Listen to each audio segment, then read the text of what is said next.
What's up, everybody? Good morning and happy Wednesday, the final day of January. DK Show up on the air on your radio dials of 105.1 FM, 790 AM. Also available online, sportstalk1051.com. Got your Google and Alexa home devices and the video stream, which is up and rolling, YouTube, Facebook, and Twitter. Appreciate you all making us a part of your starts on this Wednesday morning. Sounds like it's gonna be pretty darn nice out there, huh? Get the sticks out. Golf weather almost feels like.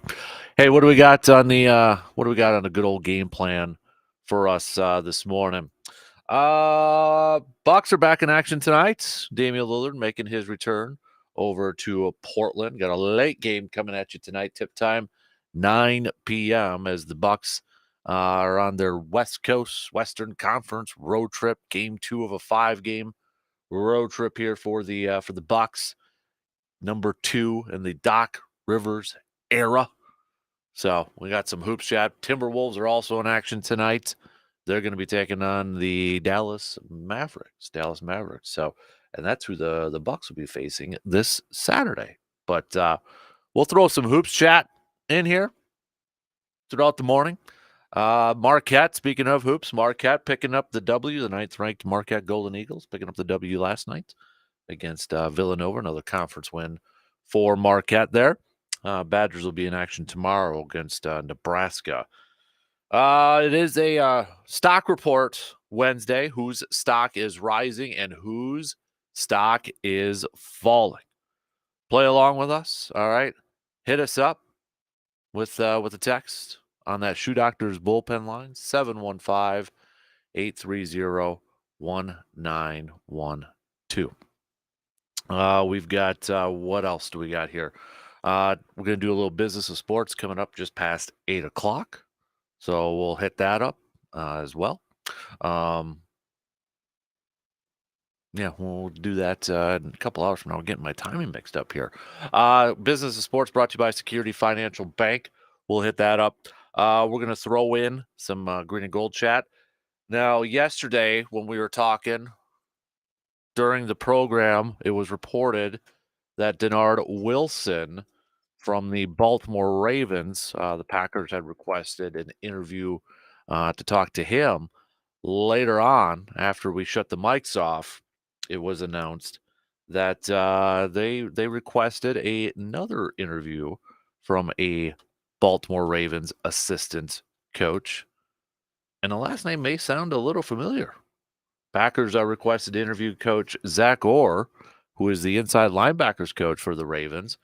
If you remember, his brother Chris is a former Wisconsin Badger linebacker himself. So those two names reportedly added to the list. One name that you could take off the list of a possible Packers defensive coordinator candidate is Bobby Babich. Getting promoted. He's getting promoted by the Buffalo Bills to be their new defensive coordinator.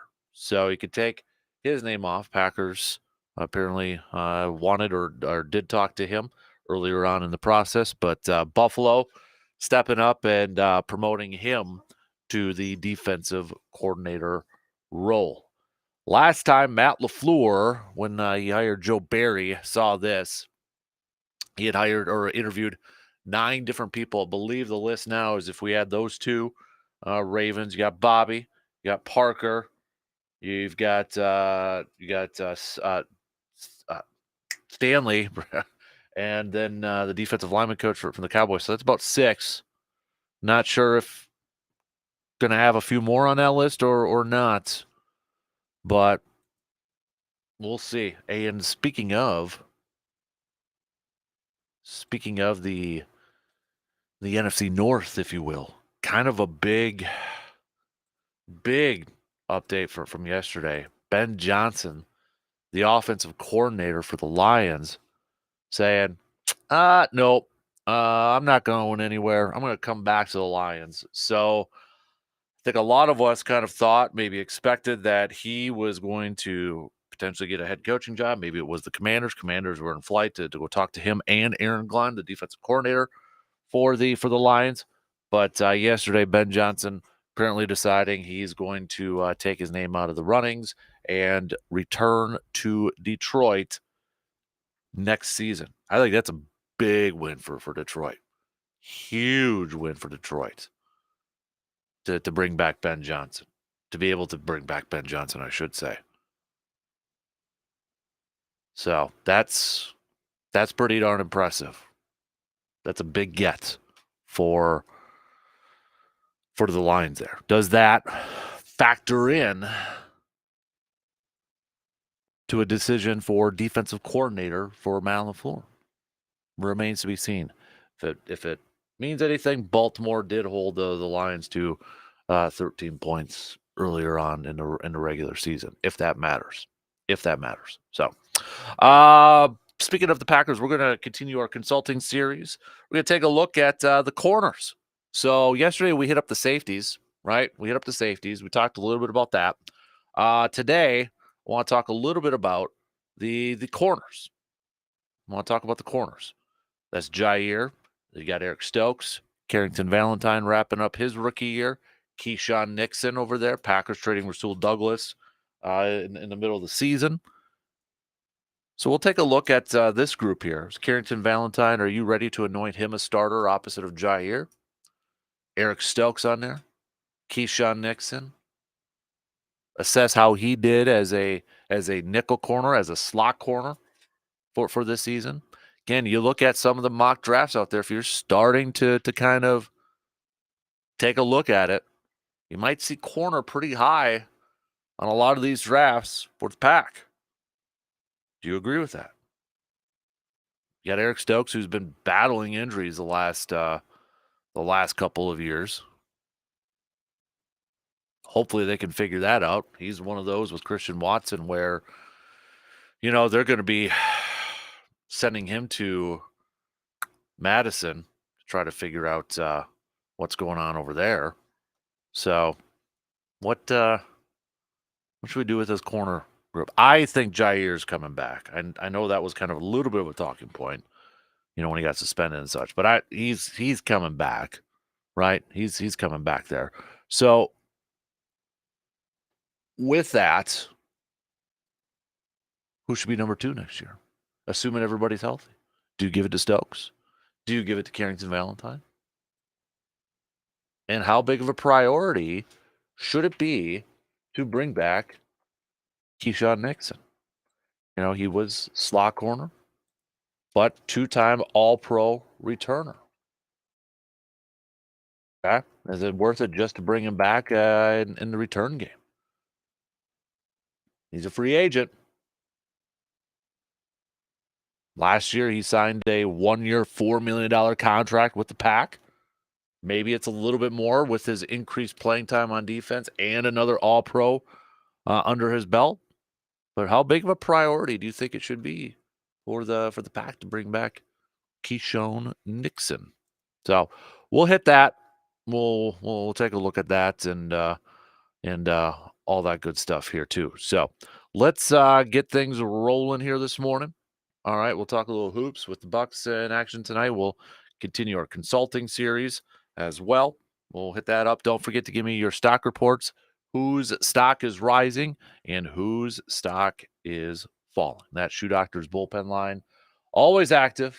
Always send us some text over there, 715-830-1912, or hit us up on Facebook and Twitter and the video stream too.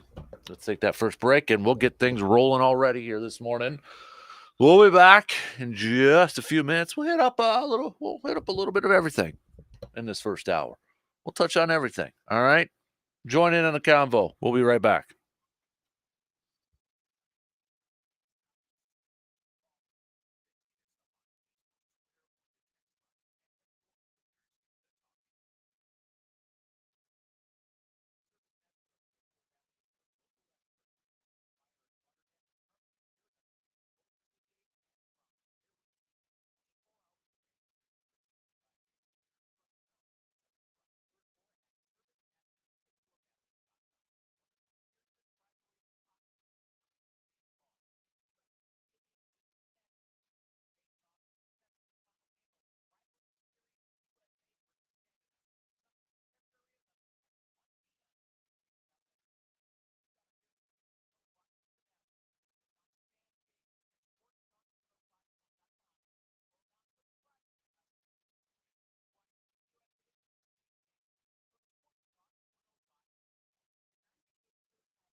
Oh boy, just saw this drop. Not really Wisconsin related by any means, but from the Athletic, they've got oh boy, they've got an article.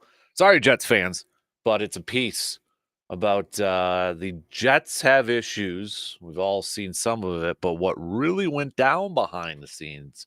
This is from Diana Rossini. Spoke to 30 sources in and around the Jets organization to better understand their failed season.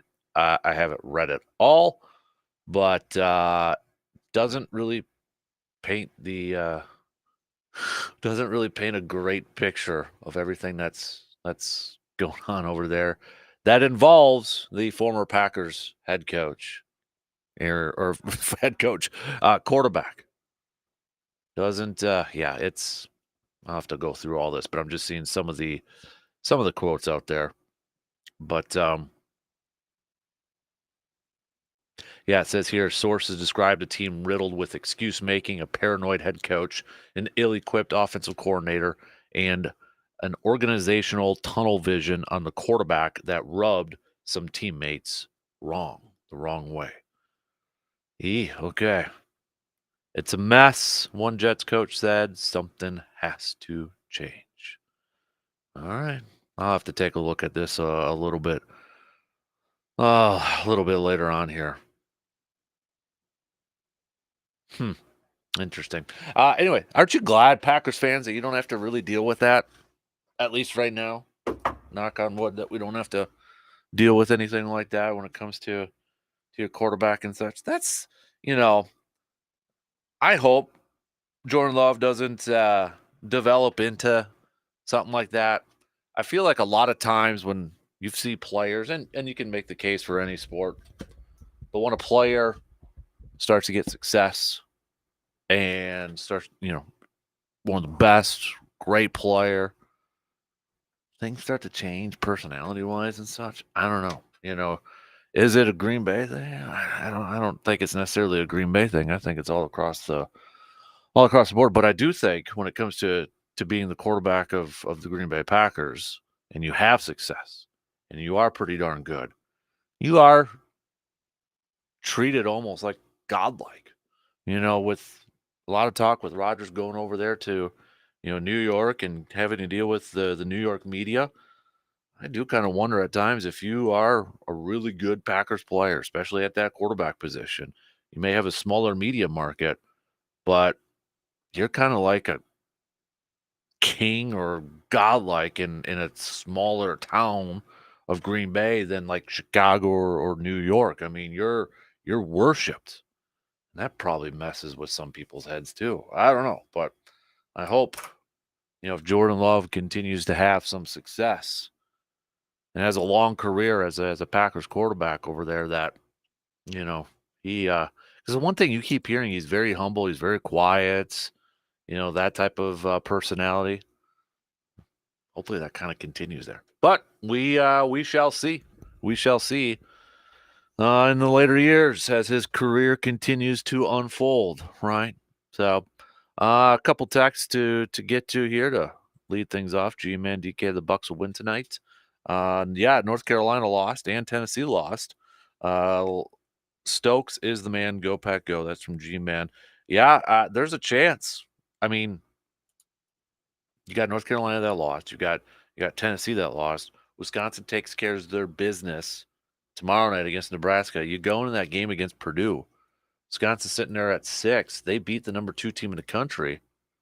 Does Wisconsin jump up to a top 3 team in the country? I think so. I think so, absolutely. I mean, college basketball this year has just been nuts, and I love it. I love the fact that it's been all this parity. You got UConn that's always been up there. Purdue's been up there too, but they've suffered a couple. Purdue's suffered a couple of bad losses there. But you look at the top, and I mean, we just looked at the rankings the other day and seeing all these jumps outside of the top 5 teams. I mean, Wisconsin moved up 7 spots. Iowa State moved up 11 spots. Auburn dropped 8 spots. these teams, and Oklahoma dropping 12 spots. You have all these teams that just had so much movement outside the top 5. Now, to begin the week, you have 2 teams that were in the top 5, now lost. So they're going to drop. And potentially Wisconsin has a heck of a chance. I know the rankings maybe don't necessarily mean anything in that Purdue game.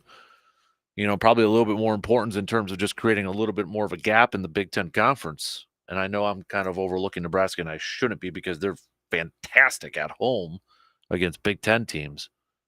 I mean, there's something, to quote the great Shooter McGavin, there's something in the water over there. But Nebraska is like a totally different team at home there. They're so good, and Wisconsin's got a challenge there. But if they win that game and they welcome Purdue to the Kohl Center, they win that game, considering what's going on. North Carolina losing and Tennessee losing. Could Wisconsin jump up to a top 3 team in the country? Man. And I still feel like maybe flying a little bit under the radar here. And not just from a national sense, but maybe from a Badger fan base. Maybe it's because we don't believe it yet, that we're not on that train. I mean, when you look at it, the regular season here, you got a little over a month left. Not a ton of games left. You've got 1, 2, 3, 4, 5, 6, 7, 8, 9, 10, 11 games left in the regular season. Last one, March 10th against Purdue, at Purdue. That could be massive. But you got the 6th team in the country. And I still kind of feel like it's maybe a little bit under the radar. Not just from a national sense, but from, I think, Badger fans from across the state. And maybe just because there was so much going on. You had the Packers in the postseason. You had some drama surrounding the Milwaukee Bucks with their head coach. Got a new head coach in. But I do wonder, if they beat Purdue, on Sunday, is that what's going to be the game that maybe generates a little bit more attention? And it might be different in Madison. I'm sure Madison, they're like all gaga goo really paying attention to this.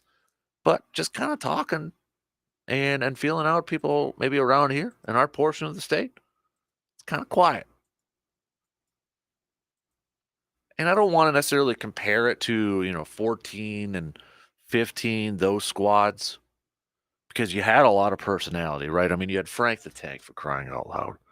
You had Nigel Hayes, Decker, Bo Ryan even. Greg Gard's not, I would say, as animated as a Bo Ryan. But this is a team that if you're not kind of following, you're not really watching games or paying attention, I think you should.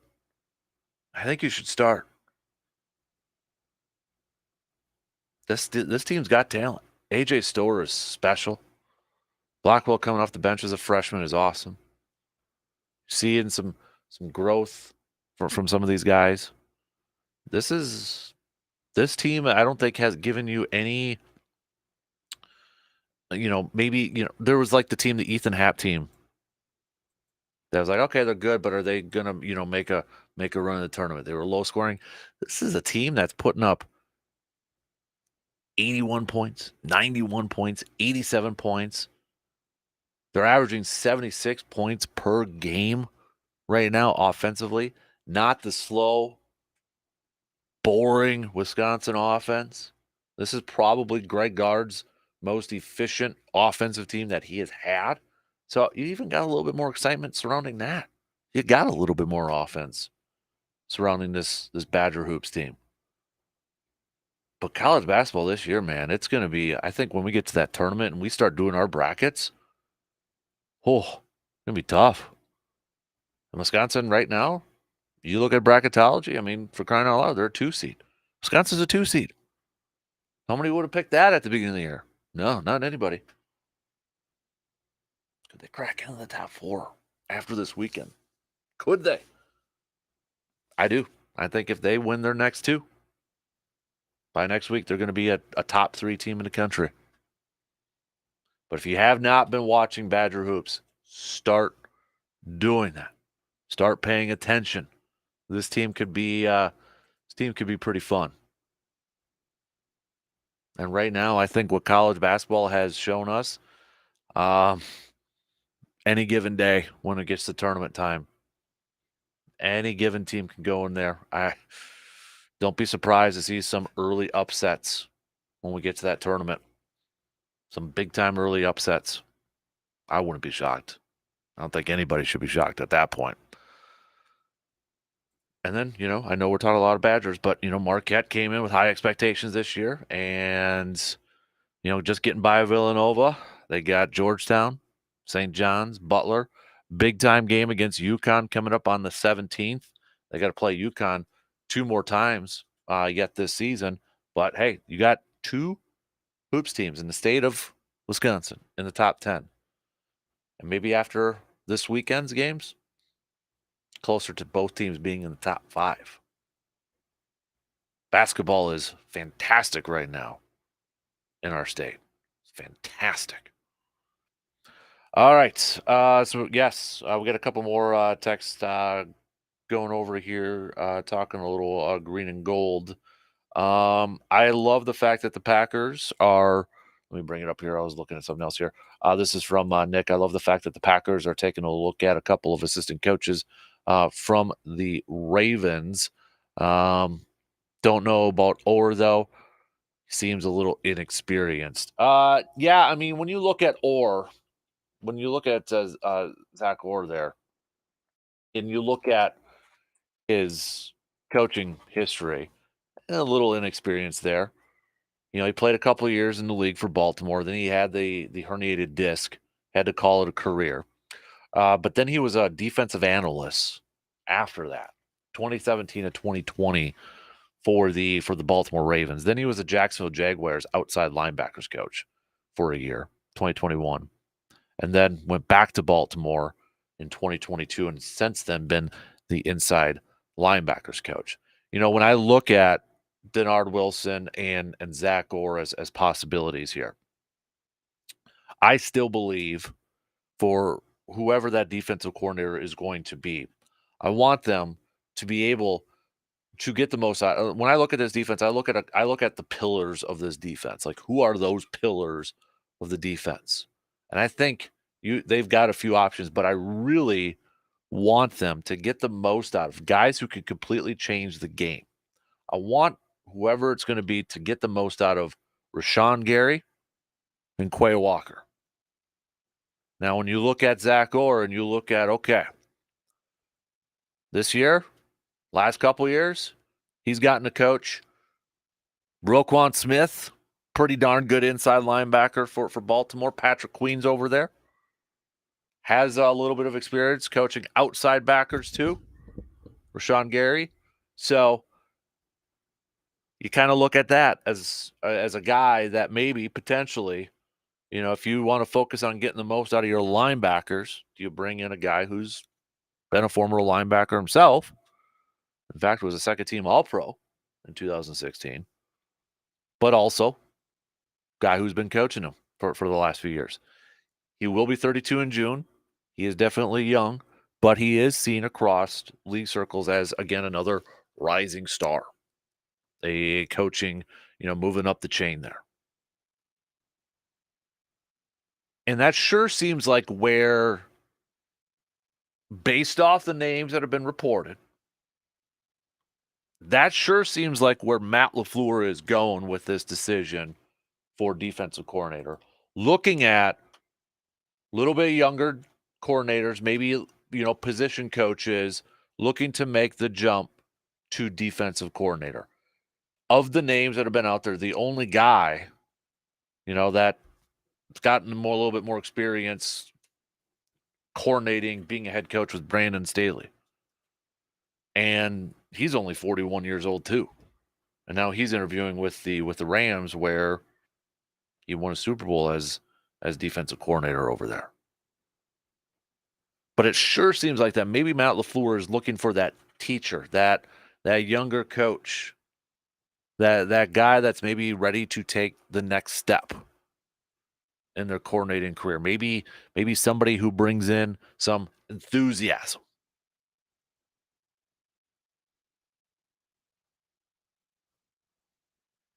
So I don't know if he's going to have any more names added to this list. We mentioned a little bit earlier the first, when he hired Joe Barry, he had 9 people that he interviewed.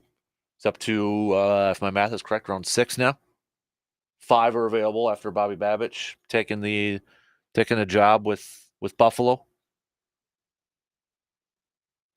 But pretty soon here, he's going to have to make a decision. If he's got a guy that he's really kind of focused in on, or maybe a couple, might have to do those second round interviews. I remember when Barry got hired, Barry talked about how in depth LaFleur was with the interview process, like bringing him in a couple times, and they were longer interviews and such. I don't know if he's going with the same route, trying to be really in depth and trying to find that best one. But I think you can kind of see some signs here that where he's potentially targeting, where he's potentially focusing on, where he wants to go with this selection. Is there risks involved in that instead of going with maybe a guy like a Wink Martindale or maybe even a Brandon Staley? Absolutely, because I mean, you're handing the keys to a defense to a first-time coordinator for a team that's going to have a lot of high expectations. Part of it is like, do you want to go with a guy that you kind of know what to expect? You got a little bit of a sample size on? Like, okay, I can kind of get an idea of what to expect from the defense if we hire this person because he's coordinated defenses. Or do you maybe go with a little bit more of a risky pick and say, I'm going to hand my defense over to a first-time play caller, but I like where the ceiling is. The ceiling might be a little bit higher if it reaches to that potential. And I think we know that answer. That he's going to go with that coach, that coordinator, that potentially that ceiling could be a little bit higher. It's a little bit more of an unknown, but maybe the risk is that reward for that risk is going to be far greater. Speaking of which, let's continue our consulting series, shall we? Let's hit it up. Corners. You got Jair. After that, who's number 2? Doesn't matter. Who's number 3? You got nickel defenses across the league. That's kind of the base defense now, right? When you're nickel corner. Heck, when you watch starting lineups or go to a game and they introduce the defense, it's not just 11 players anymore. It's not just starting 11 in a base formation. They're throwing in the nickel corner because of the percentage of snaps that they always play in that position. So it's like 12, 13 guys in starting lineups these days that get introduced, not playing at the same time, obviously. But outside of Jair, and again, I'm Jair's back in my opinion. I don't think there's any bones about it. But after that, how's it shake out? Did Carrington Valentine do enough this year as a 7th-round rookie to say, you know what, if he's the next starter, I'm good with that. I'm confident in that. You got Eric Stokes, who's, his rookie season, who was thrusted into a lot of playing time, starting playing time, and he played well. But since then, injuries. Injuries have factored into his playing time. How much can you rely on him? Then you got Keyshawn Nixon. How much of a priority is it to bring him back? Specifically, maybe just for special teams. Not to say he wasn't good at nickel corner. I think he did. He made some solid plays over there. But is it a big priority to you, 2-time All-Pro now as a returner, to bring back Keyshawn Nixon? And do you agree with some of the mocks out there that have the Packers, or they feel like the Packers should address that corner position fairly high in the draft? Let's hit it up. All right. Take a break and we'll finish up the first hour talking little corners after these quick words.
I'm looking for some of the top fans in our area. All right, show off how big of a fan you are by hitting us up, sending us photo of a sweet collection maybe you got, card collection, man cave, or just a fan of you donning your jersey. G-Man, you got hundreds to choose from over there, big boy.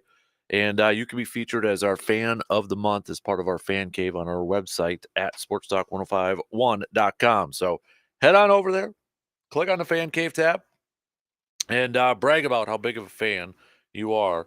And we'll feature it as our fan of the month. Consulting series continues as we take a look at the corners now for the green and gold. Now I know there was a lot of talk about Jair potentially getting moved, traded, after his suspension and such. I'd be more shocked if they actually did that than keeping him. I don't think he's going anywhere. Don't think he's going anywhere. So Jair will be back. I'm operating under that assumption, and I'm fairly confident in saying that. Now, after that, what does the depth chart look like? Green Bay this year had to play Carrington Valentine, a 7th-round rookie, a lot. Corey Ballantine was in there, practice squad player, being elevated, thrusted into a starting role. I thought he played solid in a lot of parts. Thought he played solid. Eric Stokes, again, hampered by injuries all season long. Suffered that gruesome leg injury in Detroit last year. Took a long time to get back from it. And then when he did get back from it, just couldn't stay healthy. Hamstring and all the other issues going on with Eric Stokes. When you look at after Stokes' rookie season, in 2021, he played 16 games. Since then, he's played 9 in 2022, 3 in 2023. They're hoping that they could figure out his hamstring issue over there. Because, I mean, he started off his rookie year, kind of being thrusted into more playing because of injuries, and I thought he played well. So hopefully he can start training camp and preseason healthy and stay healthy because they need him. He's a good player when he's on. I just felt like he was, in his limited playing time this year, just felt like it just a tick slow. And it could easily have been that, by the time he was out on the field and that he was playing these games, he's still trying to catch up to the speed of the game. But Carrington Valentine was a dude that shone or shined in preseason training camp. He has a swagger about himself, very similar to Jair, which I think if you're a corner, you kind of almost have to have that. Might be annoying, especially to some fans and such. But I think you kind of have to have that mindset mentality playing corner in the NFL as long as you continue to back it up. And I thought Carrington Valentine played solid. For a 7th-round rookie, I thought he played solid in his rookie year. Being asked to play a lot of snaps, there was no, kind of slowly bringing him along. You had to throw him out on that field, and he had to log a ton of snaps. And I'm excited to see what he can do in the future, for the foreseeable future for the Pack. I think they found somebody there in that 7th round. And then you got Keyshawn Nixon, who's going to be a free agent. This past year signed a 1-year, $4 million deal, but now you got another All-Pro attached to his name. Could another team swoop in and say, all right, we saw you now play some slot corner, so some nickel corner. You're another All-Pro returner. Will they give him a little bit more money? How much of a priority is it for Green Bay to bring back Keyshawn Nixon? I think it's fairly high. I think you try to bring back Keyshawn Nixon. And I think you roll with your top 4 corners being Jair, Carrington, Stokes, and Keyshawn. And I know some mock drafts out there have the Packers addressing corner fairly early in the draft. And this is a weird draft right now for me. And I know it's last day of January. Don't want to get into a lot of draft talk right now because there's still got games going on, Senior Bowl, Combine, and all that. But it's like, okay, should Green Bay draft a corner with their first pick, even though they've got 2 first-round picks over there, and Carrington logged a lot of snaps? I don't think corner should be first pick, but you're seeing some think it should. And I wouldn't mind a round 3, round 4 maybe pick over there to provide a little bit more depth at that position to kind of help out with injuries again, because I think you do have to protect yourself at that spot. You have to protect yourself to have some more depth at that spot. We don't know how Eric Stokes, if he can stay healthy, if he can stay on the field. Heck, Jair's been even dealing with some injuries out there too. So I wouldn't be opposed if it was like a 3rd-round pick, day 2, early day 3 pick, to provide more depth at that corner position. Because I think now in the league, you look across this league, you need 4 really solid, 3, 4 really solid corners because of nickel packages, throwing in dime packages out there too. You need that depth. You really need that depth. So if Green Bay, I do think corner is a need in a draft. I don't think it's round 1 at this point in time, but it's definitely something they have to look at, maybe late day 2, early day 3 type of picks over there. And even with the kicking game, a lot of, kickers now just throwing that thing in or kicking that thing in the back of the end zone, not allowing returns. And, Nixon finally, had that really big return in the playoff game and such, still made an all-pro this year. I thought his play in the secondary was solid. He had his moments, but thought he was an aggressive tackler. They gave him a shot. They gave him an opportunity this year. And I thought he did fairly well. So I wouldn't mind bringing him back again to provide that depth at that corner position. But you're probably really looking at it too from a return standpoint.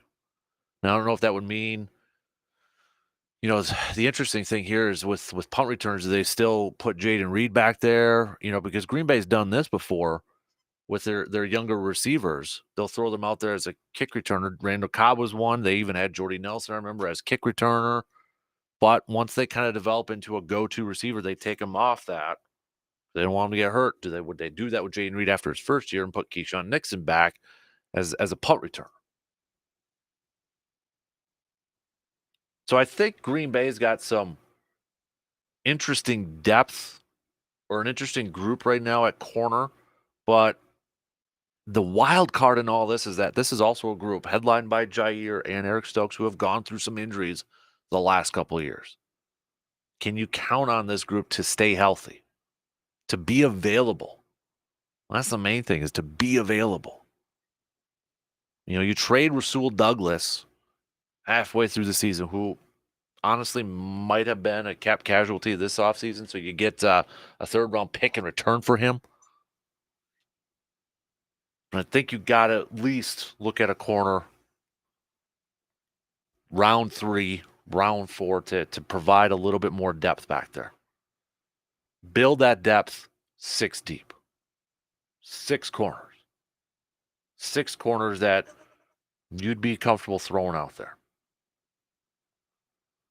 With how the NFL is played these days, passing leagues, you're going to have 3, 4 corners majority of the time on the field anyways. Got to build that depth behind your top 3, top 4 guys.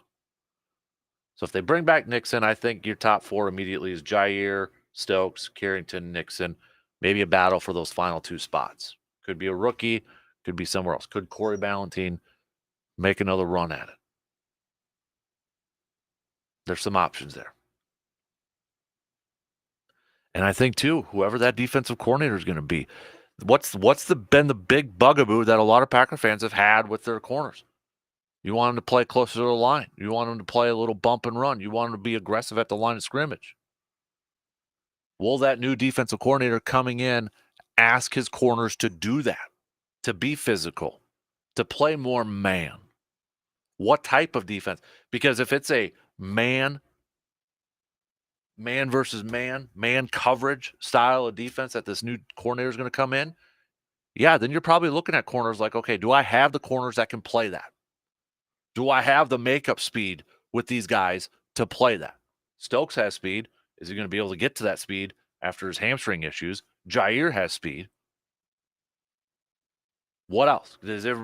What about the other guys? So a lot is going to depend on too the style of defense that this new coordinator is going to come in. Is he going to play more aggressive at the line of scrimmage with his corners? Is it still going to be a zone? It's going to be a mixture. The style of corner is going to depend on who that coordinator is coming in or who that coordinator is going to be coming in and what they want to play. Which I think from a lot of you, you want your corners up closer to those receivers, being a little bit more aggressive at the line of scrimmage. And if that's the case, you're going to need a little bit quicker of a corner too for that makeup speed. You don't want a guy who runs a 4.8 40 playing press coverage on Tyreek Hill and Hill just burns by him. That was a little dramatic there, but you get the idea. That makeup speed is going to be a big factor. All right, we will continue our consulting series tomorrow. Hit up another position group and such over there. Coming up next hour, talk some hoops. Bucks back in action tonight. Game number 2 under the Doc Rivers era. Damian Lillard returns to Portland. It's another late game, 9 p.m. as they continue their West Coast trip. Game 2 of this 5-game road trip for the Bucks. We'll hit that up. We'll talk about that. T-Wolves are also in action. Don't forget stock reports, stock risers, stock fallers. You can hit us up. A couple minutes to the top. Good morning, Morgs. How's it going today, Kasper? It goes. We got Wednesday wild card action. So this time we're just going to throw random questions at you again. They may be of major import or topic or totally trivial. They're all sports related. Okay. You pick a number between 1 and 20, spin the wheel like roulette, and then answer the question. 17. Go. 17. Should performance-enhancing drugs be allowed in professional sports? No. What if you separate the leagues? Like, for instance, bodybuilding has always done this. Tested, untested. Do you think that, what if you do that? I saw something the other day. Was it yesterday? Some dude is starting a league where they're encouraged or they're allowed. To juice? Yeah. So you, like a gear league? That's Like why I if you're don't on know all what type kinds of of gear? league. Yeah. I have to see if I can find that article. Would you be interested in watching a regular game of, let's just say baseball, versus a juiced game of baseball, like knowing that the leagues were different? Or is there some kind of weird, like makes you feel kind of like skeevy? Skeevy. Yeah. Yeah. So you would say a hard I mean, no? isn't that wrestling already? You think so? Yeah. Okay. I mean, So, come on. Some of those dudes we know, well, right? you can kind of tell. Yeah. So you're a hard no on performance drugs. Yeah. I think Okay. so. Yep. All right. 1 through 20. Going back to the wheel. Spin it, buddy. Let's go 12. Oh, 12. I got to find where I wrote my numbers. Oh, should politics be left out of sports? Oh, geez, you come with some really Say they're not all heavy. hard-hitting They're not all questions. heavy hitters. You just happen to be picking the numbers today. It's totally Yes. random. Yes. Totally out of sports. Yes. Okay. Yeah. I tend to agree. I Yeah. think sports are for sports. Yeah.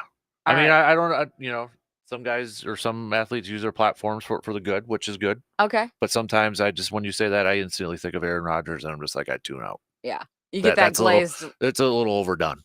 Well, and I think the thing with Rodgers is it's not just an opinion. There just seems to be so much drama baked into And everything. I'm smarter than you. It's a little condescending. Yes. Yeah, I don't think a lot of people like the condescending tone that he takes either. Yep, exactly. So, yep. all right, spin the wheel, bud. One more. We'll go 4.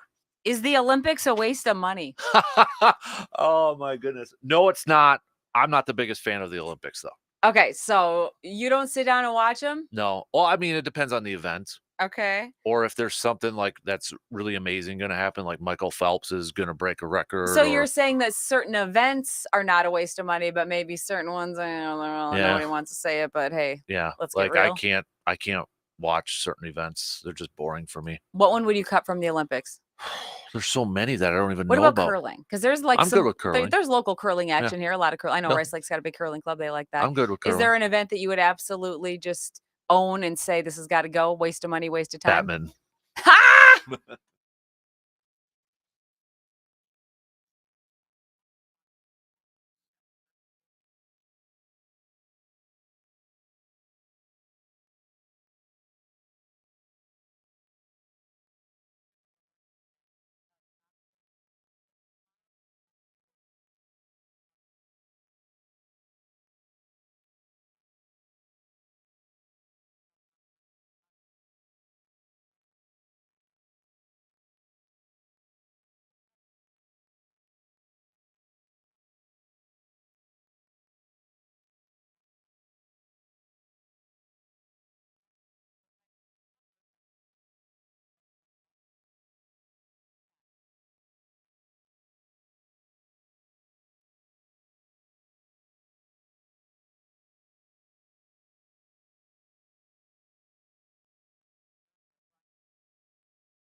Second hour kicking off on this Making the Turn Wednesday. Appreciate you tuning in wherever, however, you may be tuning in from.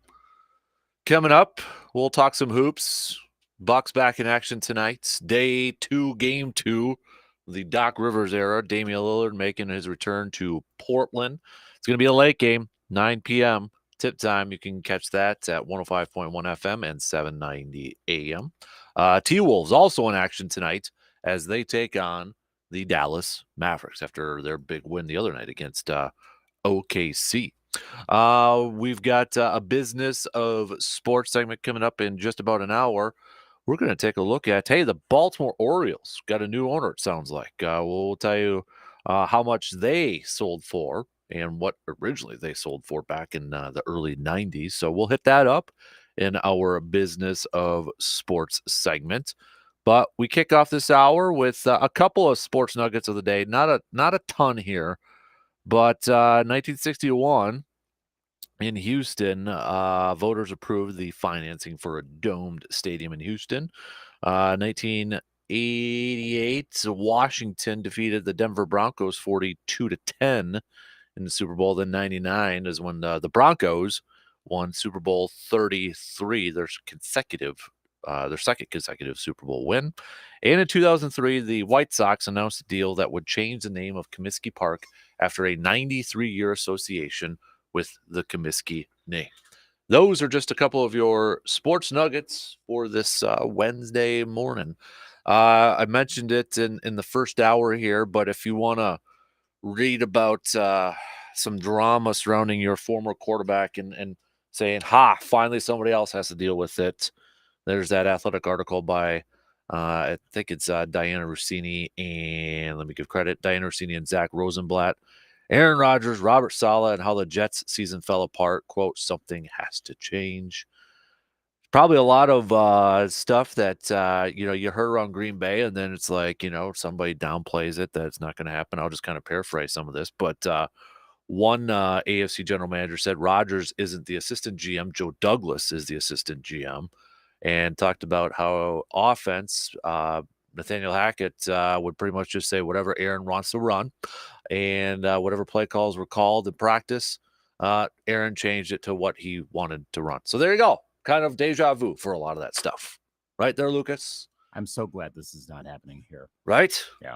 Again, it's my arch rival team, and I'm glad for the Packers. And I'm glad for living in sports world in Wisconsin. Deal with it, New York. You wanted it? Cool. You got it. Exactly. It was just, I kind of skimmed through a lot of this over here, but here's one thing. Over the summer, Rodgers collaborated with Hackett to construct the offense. Saleh, as usual, hands off on that side of the ball. Rodgers and Hackett's relationship dynamic is more frat brothers than player coach, and Rodgers appreciates having the free will to operate the system as he sees fit. Both Rodgers and Hackett call the offense, quote, quarterback friendly, but as the Jets learned in 2023, that simply only applies to one quarterback. That's what Aaron wants, was a common refrain from Hackett as he told coaches what plays he wanted to run during camp. Often Rodgers would hear Hackett's play call and want something else, so the entire offense would reset. Weird. Sounds awfully familiar. So you kind of have to wonder, you heard it one side from one team all these years. It got downplayed and all that. Now you got another team and you hear the same thing. Fool me once, fool me twice. You know the deal. Shame on me. Yeah. So what a mess. We're going to have a whole bunch of Aaron Rodgers games on TV that we're going to have to watch too. Mm-hmm. Now that it'll actually be playing, I think. Cool. Yeah. Great. And I don't know. I mean, at least they're apparently going to keep wearing the throwbacks like full time next year. Yeah. Supposedly. So at least they'll look good if that rumor is true. That's it. There's this quote here too. In the days after, Rodgers got hurt, Saleh conducted research. He wanted to see how teams led by the NFL's best coaches performed when playing without their star quarterback. He found that Bill Belichick, Mike McCarthy, John Harbaugh, Zach Taylor, Mike McDaniel, Kyle Shanahan, and Sean McVay all had losing records in those situations, and that Mike Tomlin was the lone exception. That became Robert Saleh's battle cry as the Jets' losses piled up and criticism mounted. What do you expect? We lost Aaron Rodgers. Jeez. Oh, all right. It's true. It's true, but yeah. Okay. Well, Probably, yeah. Wow. Okay. Stats. I feel like this year for the Jets, I feel like it's going to be, even if he plays, Rodgers plays and he's healthy, it's not going to be a good year. I feel like there's going to be so much drama. You know what's going to remind me of, Luke, and I'm not trying to pick on you. No, it's okay. Favre's final Viking season. Yeah, that's a fair, there's a fair amount of all of this that reminds me of the last 3 years. Like if we're fully going with this, then he should be leaving the Jets and playing for, well, there happens to be one particular NFC North team that is kind of in need of a quarterback right now. And then have a really, really good year that ends horribly in the playoffs. And then that year, that would be 2025. So it's understandable that we're seeing a lot of similarities with this, with the exception that he's probably not going to have that 1 year of running to the playoffs and having a terrible pick or something like that to end it all. Yeah. I mean, because that's how what Aaron Rodgers' last throw as a Packer, not a playoff game, but it was an interception, right? The Lions game? Yeah. Yep. And then has a miserable year with the Jets. So he just needs to leave the team now. I don't want him. No, it's not happening. I don't want him. So no. Yeah. That part's not happening. Sorry to the TJ Maxx checkout person from a couple months ago that told my son that, but yeah, no, not happening. Not happening. No. So, financially, just not happening either. Yeah. But what a mess. What a mess. Oh, yeah. All right. So let's talk some hoops here. Bucks are back in action tonight. Before we get to Bucks chat, though, how big of a win was that for your T-Wolves against OKC the other night there, dude? That was impressive. I'll put it this way. I was stock riser. Well, they were going to be my stock faller. Oh, okay. They've had some. I mean, this is a fairly easy part of the schedule, even with a lot of road games. They've gone 2-3 over that stretch. I mean, losing to Charlotte, almost losing to Washington and Brooklyn, losing to San Antonio. What the heck? My hot take was going to be if the playoffs started today, they would lose their first round series almost regardless of the opponent. They really needed to have a game like the OKC game to show that they're not fundamentally losing track of what's going on. A lot of stuff has been slipping. Their defense has been, it's still there. It's not as solid. The turnovers are not good. There's some immature play. You heard Chris Finch's call out after the Cat game, and it wasn't on Cat, but it was on the team. Yeah. There were a lot of things that were not going right. And a lot of that did go right against the Thunder. So can they build on that? I hope so. But you need to have a good win like that. They've also had, I can't help but notice a lot of the big matchup games this year. This is a test. They've come close in a lot of those games, but they've lost most of those games. And again, they're the younger team outside of Gobert. And Gobert is still solid for probably for winning Defensive Player of the Year, but they're still a fairly young team. You'd think, well, maybe they learn at some point. Well, you got to get a good win like the OKC game at some point, and they got that 2 nights ago. So that helps. For sure, it helps. We'll see where they go from there, but I really hope they get stuff tamped down. One big thing, though, on why this is happening might be Mike Conley. He's been out a fair amount. And when he's out, the team kind of seems to forget what they're doing on the court. Which you'd think, wait, really? Mike Conley is yes, is still around playing basketball. He's still around, and apparently is that much of a difference between the Timberwolves being a kind of maybe above average team, depending, versus an NBA Finals contender. Who knew? Remember when Mike Conley signed that? What was that contract? That ridiculously ridiculous contracts. What was it like? Bunch of guaranteed money right away. It was something weird about it. I remember him signing this huge contract, but it was different than a lot of other contracts out there. Let's see. Where was trying to? And that's when he was with Memphis, I think. Yes, in 2016. This was that the summer when everybody was signing Gonzo contracts because the money was there. That's why you had I can't remember the player, but there's one that's popping to mind that was who and signed a $10 million a year. 5-year, 153. It was the greatest contract by total value in NBA history at that point when he re-signed. Got it. Okay. Yep. It was Mike Conley. Yeah. But it was a circumstance of time. Yeah. Just And I happened think to be people- that. Mike Conley. I mean, it could have been Grayson Allen if it had been timed out just right, but it was Mike Mhm. Conley. Yeah. 2016, I believe, wasn't that when KD signed with the Warriors Yeah. too? Yeah. Over there, That was the insane money summer. Mm-hmm. Yeah, he's 36. Hey, he's still getting it done. I man. know. Yeah. Like this is I mean I still think about him as a Ohio State Buckeye more than a NBA player, to be honest with you. But I think that's just because of the Greg Oden and Mike Conley era that lasted for a year. So I saw him at the barn. The one game I've been at Williams Arena, it was the Ohio State Minnesota game in I think February of 07. Like, Oden, Conley. My gosh, it's been that long. it has. 17 years ago. Yeah, it was the national championship with Florida. That season. I was Wow. in Yep. college, I remember watching that. Yep. Yep. Oh my gosh. And he's still going.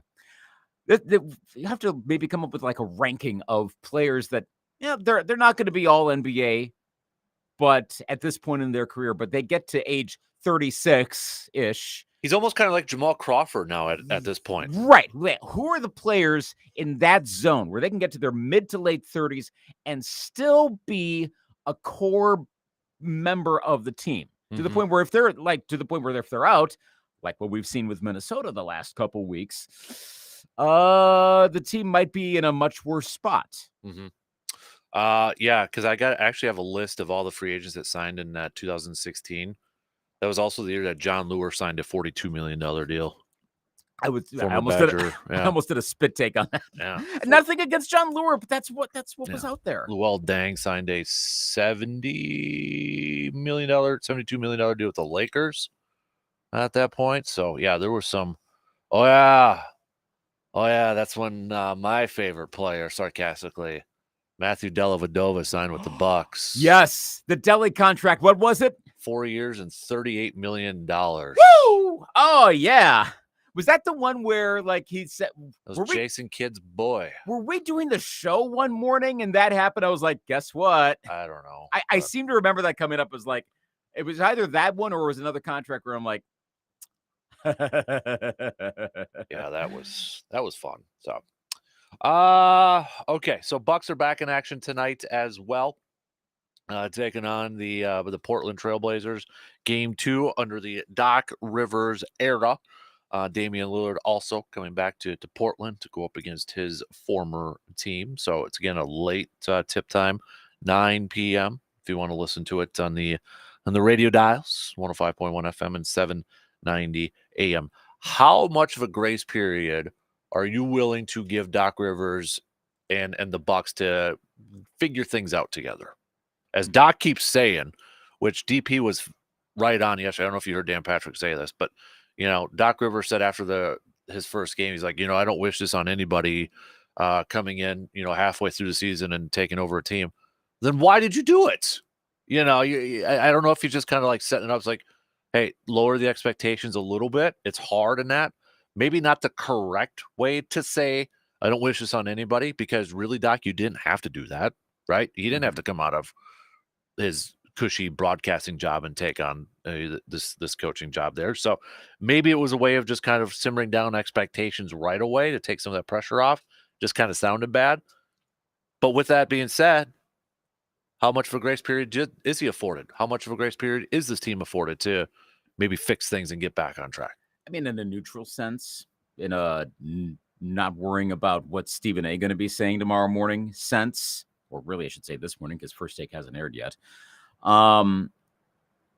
It probably should be given about 2 to 3 months. And ordinarily, I mean, let's build the team together. His new coach coming in, a very experienced coach, but a new coach. So let's give it some time. See how it all plays out. So right before playoffs start.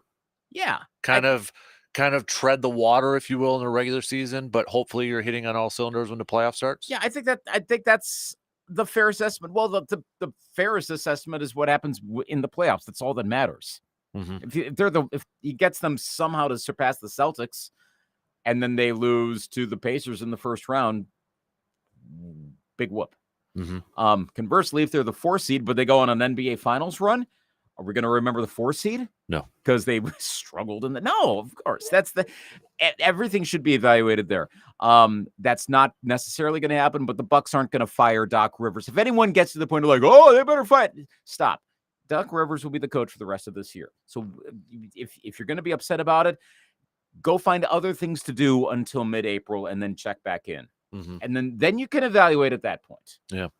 There seems to be a growing sense that Bobby Portis and Pat Connaughton could be involved in some trade packages. What do you think, Bucks fan? I feel like Bucks fans won't like it, but I do wonder, will Bucks fans, they don't like it, but maybe understand it. Portis probably less so. Right. Portis is a folk hero. Yep. 100%. They'll be fine with Connaughton going. I mean, just in the sense of like he's a regular member of the team, but from a fandom point of view, okay, fine.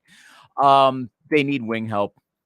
Defensive upgrades are good, and if it will be more acceptable if that's what the Bucks receive out of this.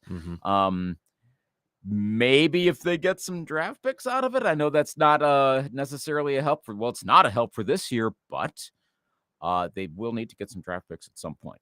Even with the window being open now. Well, you'd like to be able to have some capital you can move around, some equity you can send out at some point. So maybe it's a trade you make now for another trade later. That's playing a bit of a long game, but you might have to do that. I think that's the fairest assessment of this. Right. The one name that's really kind of getting floated out there now is Bruce Brown as a possible target for the Bucks because of his defense. He's kind of not a typical point guard where he can cover some wing players there. He's 6'4". I was reading this, so you can do some like trade like machines. You got your mock drafts now. You can do a trade one on here.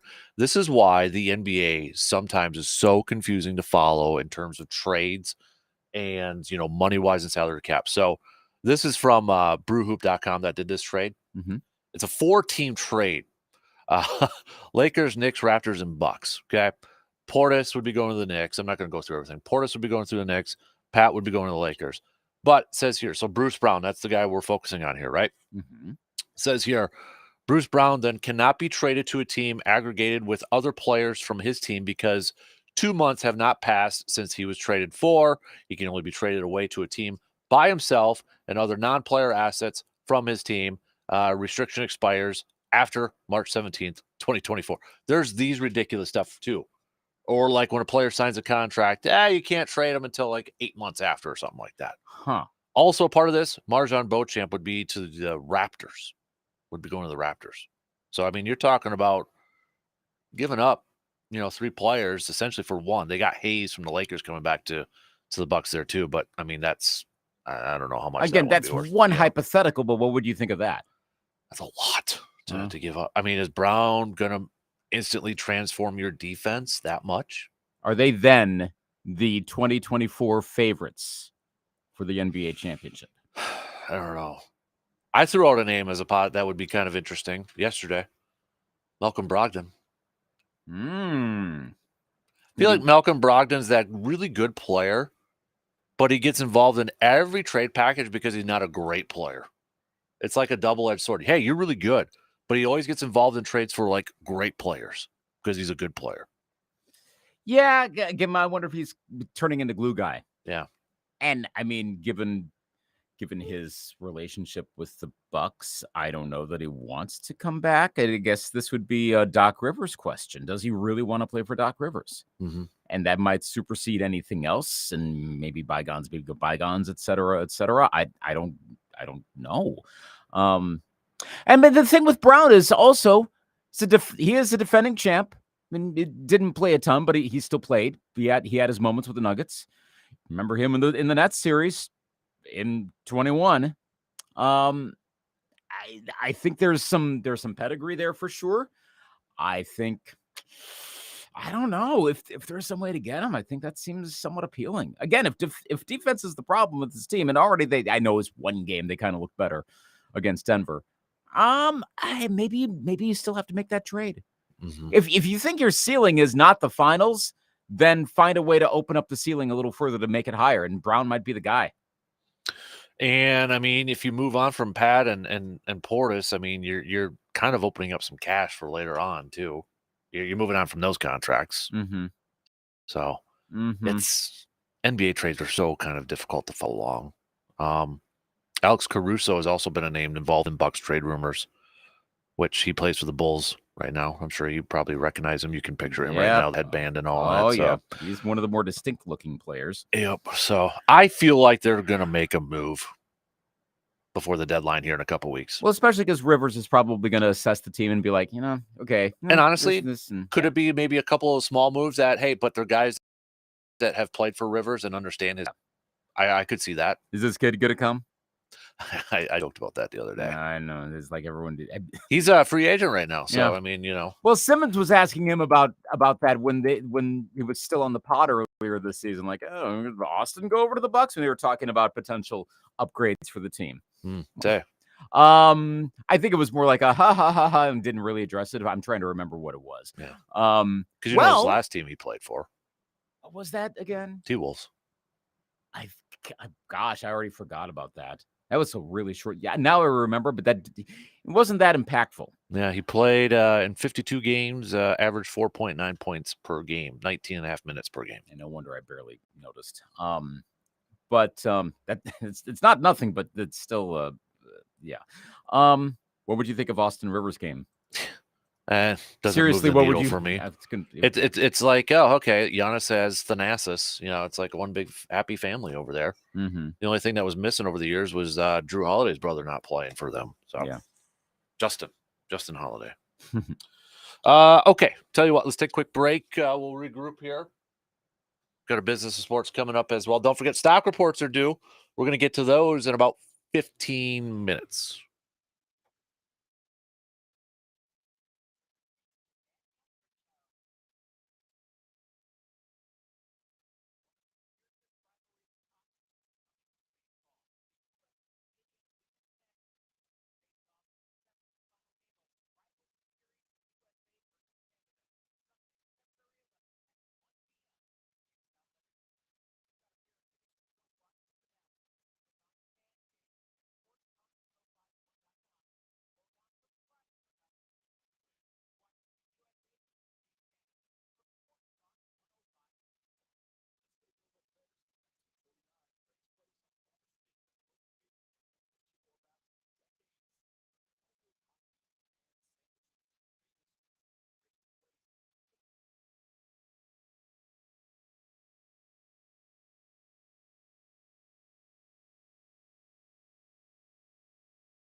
Brewers fans are about to be pissed, I think, after I say this. Mhm. It's going to be a part of our business and sports segment coming up here too. But I just saw this. PJ Tour finalizes a $3 billion deal as live talks continue. The PJ Tour has finalized an agreement with Strategic Sports Group, consortium of billionaire sports team owners, to infuse at least $3 billion into a new for-profit entity, PGA Tour Enterprises. Okay, a part of that group is Mark Anasio. So I could see where other owners are big names that include John Henry, Arthur Blank, Steve Cohen, Tom Ricketts. You know where that's going to switch to, right? Mm-hmm. Well, you're investing in golf, but you won't invest in the players for the team, right? You know that's going to happen. So sorry, Brewers fans, just be here. Bear bad news, or I don't know if you call it bad news, but more fuel to the fire of spend more on players. So Spend more on ways to make money. yeah. Well, they did sell their the naming rights, and that still upset a lot of Brewers fans, even though it's supposed to help the team. So I mean, well, heck, that's honestly more local anyway than Miller's. I mean, I know Miller's sounds better just because it doesn't immediately sound like a company, but yeah, I mean, I'm still kind of used to Miller Park, but that's just because I said it for 2 decades. I'm fine with it. Where are you at on the name? I don't care. Yeah. But if it money wise, if it helps the team, go for it. What if it were Lambeau? No, don't touch that. Right. Don't touch Lambeau. Now, what if the Brewer Stadium became like crypto.com? Kind of like what the Lakers yeah, but I arena mean was? something where you're like, oh, that's shady, but you're still making money off of it. Would you still be good with some really? I don't care. Okay. That don't matter to me. As long as the money gets used for the right reasons. Like, players. Yep. Okay. Yep. Yeah, absolutely. So that's and the thing is, naming rights for a football stadium for Green Bay wouldn't affect salary cap. Mm-hmm. You know what I mean? Because they got a salary cap. Right. Yeah. So that would just be more money in the pockets of the organization itself. Whereas this could actually help a Brewers team in payroll. So right. I'm good with that. Okay. Don't touch Lambeau. Don't touch it. Camp Randall? Or did I say Randall? Well, you said Lambeau, but I'm okay. Yeah, so Camp Lambeau, Randall. Camp Randall. Yeah, don't touch Camp Randall either. Crypto.com stadium. And that's the thing, like with those, it would say, so-and-so at Camp Randall. So you can keep saying Camp Randall if you want to. Which the other day, I didn't realize they did this until Hudson was actually watching one of their games. I didn't realize North Carolina renamed their court to Roy Williams Court. I think I knew that at some point. I didn't realize that. And I'm like, oh, so it's the Roy Williams Court at the Dean Smith Center, right? Mm-hmm. So, well, it's like the Cole Center because they got the Abe Nicholas Court. Honestly, they're finding ways to honor these different, Well, the court renamings, like in at the Cole Center, that's a classic example of who was that again? And I mean, I know I'm not like a diehard Badgers fan, so if I were, then I would probably remember the name with his history. But court renamings, like I'm a venue person. What's the name of the building where I'm walking? Okay, then tell me that, then I'll know. Lambeau Field at Harley-Davidson Stadium. Yeah, I still don't I would understand why they would, but just don't touch that place. That again, it's kind of like the Goodell thing with uniform ads, where I think the value might, in a weird way, go down if you try to make money off of that. It's superseded quite. Well, you go to the pro shop in Green Bay, they've got their own line of Lambeau Field swag. So I mean, so if you have to change that all to be Lambeau Field with some corporate logo next to that. Is that? I mean, it's got Lambeau Field. I can picture right now. It's got the logo of like an old football player. Lambeau Field, established 1957. Right. They're probably going to be. It's not going to be a huge amount. And I mean, I suppose the whole new swag, got to pick it up, but probably be maybe 5 to 10% of people who would buy it. Like, okay, what's that? And they're not going to buy it. Well, that's literal dollars that are going out. So no, Lambeau, Camp Randall, and then the other stuff. Cool. Quickly before we get to some stock reports here. Hey, we've been talking about Big Ten expansion mostly when it comes to football with USC coming and, Oregon and such, but it does affect basketball too, which yesterday was announced the Big Ten tournament won't include all teams starting next season. And in basketball, they will stay with a 20-game conference schedule. League is expanding from 14 to 18 teams, but only the top 15 teams will qualify for the conference tournament. So, when we talk about these expansions for conference, we tend to focus solely on football, or majority of time of football. But remember, basketball-wise, they're adding Oregon, UCLA, USC, Washington from the Pac-12 over there. So it does affect basketball coming up here too. So something to and I'm good with that. I mean, if you had all 20 teams there, that would be one huge conference tournament. It's already huge to begin with. Yeah. And you got how many, teams going to get 5 buys or some ridiculous thing like that? So yeah, make it make more sense. I'm good with that. Mm-hmm. If you were a real bottom feeder, what's the point? Right. Yeah. I mean, if you're, let's say, a winless team in conference play, like Penn State or someone like that, that's just like Mm-hmm. nothing is happening this year. Yeah. Big Ten tournament will remain a 5-day event in which the top 4 seeds receive a double bye. Teams seeded 5 through 9 will receive a single bye, while teams seeded 10 through 15 will play in the tournament's preliminary round. The bracket would shape up similar to how the ACC bracket has looked, with 15 teams since the 13 and 14 season. Mm-hmm. So, yeah, I'm good with it. I'm fine. Wisconsin Badgers, meanwhile, when we look at college basketball, you got 2 top 5 teams losing again last night. Tennessee and the aforementioned North Carolina Tar Heels losing. Wisconsin sitting there at number 6. They got a hell of a shot after this weekend. Take care of business against Nebraska, and then that Purdue game on Sunday. We could be talking Monday, Tuesday about a top 3 team in the country. Oh, that Nebraska game is so it's scary. Screaming. Oh, it's scary. How worried? I think more Badger fans need to be worried about it. Yeah, because Nebraska, for whatever reason, there's something in the water over there. They play incredibly well in their home court. They play like ridiculous. It's different. It's different over there. Whatever reason, something's in the corn, but they play really well at home against Big Ten teams. So don't overlook them. And I think Greg Gard's doing a good job of preaching that to his players. He keeps saying, hey, this is a team that's undefeated at home. They shoot like 50% from 3 or whatever it is from the field over there.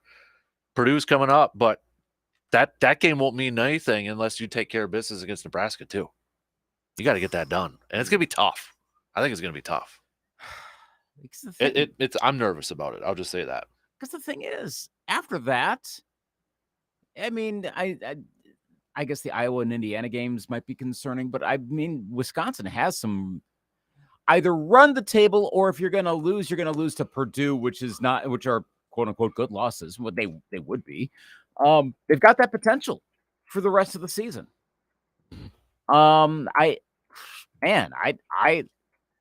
really, I don't know. If we were doing picks, you want to throw Wisconsin and Nebraska in for picks and predicts? I know that's tomorrow, but you want I can do that for you. Chime in. Yeah, sure. So I can do that. Given that the governor is Bosold going to be back tomorrow? I don't know. Okay, and I don't really care because that him being Badger alumnus dude, I'd be curious to hear what his take is on that. He might not be back. I'll be honest with you. He probably doesn't even know what's going on. Yeah, he's still in Hawaii zone. No, he doesn't know what's going on. He probably doesn't know Wisconsin's ranked 6 right now. Yeah. Did you see he has a goatee? No, because I can't. It's constant stuff on Facebook, so I just tune that out. So. You muted him. Yeah, I probably did. So for real, he has a goatee now. I was like, what? I've never seen you with facial hair in your life. I've seen photos of him back to before I was born. Never seen anything. Okay. He's that guy. So if you don't recognize him coming in, you know the reason why. Okay. If he comes back in like April or May, it depends on what month he finally chimes back in here. So yes, I really want to think about this game. All right. I am tempted to take Nebraska. And that's not an anti-Wisconsin thing. It feels that way. But now I'm thinking that it's so obvious Nebraska that it can't be Nebraska. That Wisconsin is going to win. I don't know. I feel like Wisconsin still, even though they're ranked number 6 in the country, even from Badger fans, not necessarily from a national sense, from Badger fans, they may be kind of getting overlooked a little bit. Like you guys start paying attention to this Badger basketball team. Mhm. First time they've been ranked in the top 6 since 2020. This And that team's was a lot of early in fun. the season, too. Yeah, it was December of 2020. So AJ Store's a dude. Okay, he's a dude. You got to follow this. This team's a lot of fun to watch. You're talking about this isn't a typical Wisconsin team too, where they're just grinding it out and first one to 55 wins the game. They're putting up points, man. Mm-hmm. 70s, 80s, even 90s at some point. It's a lot of fun to watch this team. So I hope Badger fans start to take notice of this. If you're not, I know there's been a lot going on with Packers making the postseason, defensive coordinator, Bucks drama, and all that stuff. This is a really fun and exciting team to watch. Might as well. Yeah. And I mean, you got the state of Wisconsin with 2 top 10 teams in the country right now with Marquette at number 9. When was the last time both Marquette and Wisconsin were like this collectively, like average, collectively highly ranked? The one season I go back to would have been Dwayne Wade when they went to the Final Four. What was Wisconsin ranked that year? 03. I don't know what was. I just know that. Trying to see if I can find weekly rankings, which I think might be out there somewhere. Here we go. For that entire season, we're like towards the end of the season, Marquette was 9th. So this was the final poll. Marquette was 9th. Wisconsin was 21st. Okay. To close the season, and it's doing like a quick scan through. Like neither team was up in the top 10 for the bulk of the season. Okay. Or they were even out of the polls, depending on where, like Wisconsin dropped out at one point. Yeah, man, I don't know. Like, I have to look up like the history of Marquette rankings. You might have to go back to and if you go back to 77, Wisconsin basketball, if I recall correctly, was pretty much. Mm-hmm. So this might be unprecedented what we're in right now. I have to do a little more research, but this might be the highest average ranking between those two schools in the polls. I see they're both 2 seeds right now in bracketology. Yeah. So, all right, let's do some stock reports. Whose stock is rising? Whose stock is falling? We'll hit that up coming up after this quick break.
Time to do some stock reports. Whose stock is rising and whose stock is falling?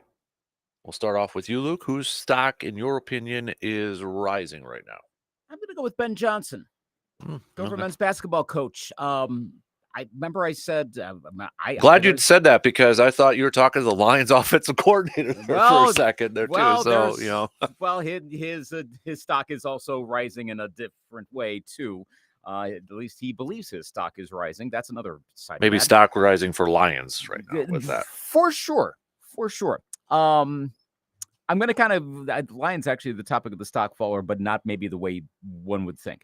But on Gopher Ben Johnson, I think I had said something to the effect of the Gophers are irrelevant at this point in the Big Ten. Like they're really, it seemed like the men's basketball team existed to make sure you had an even number of teams in the Big Ten. They were that like, where are we going? What's the future for this organization?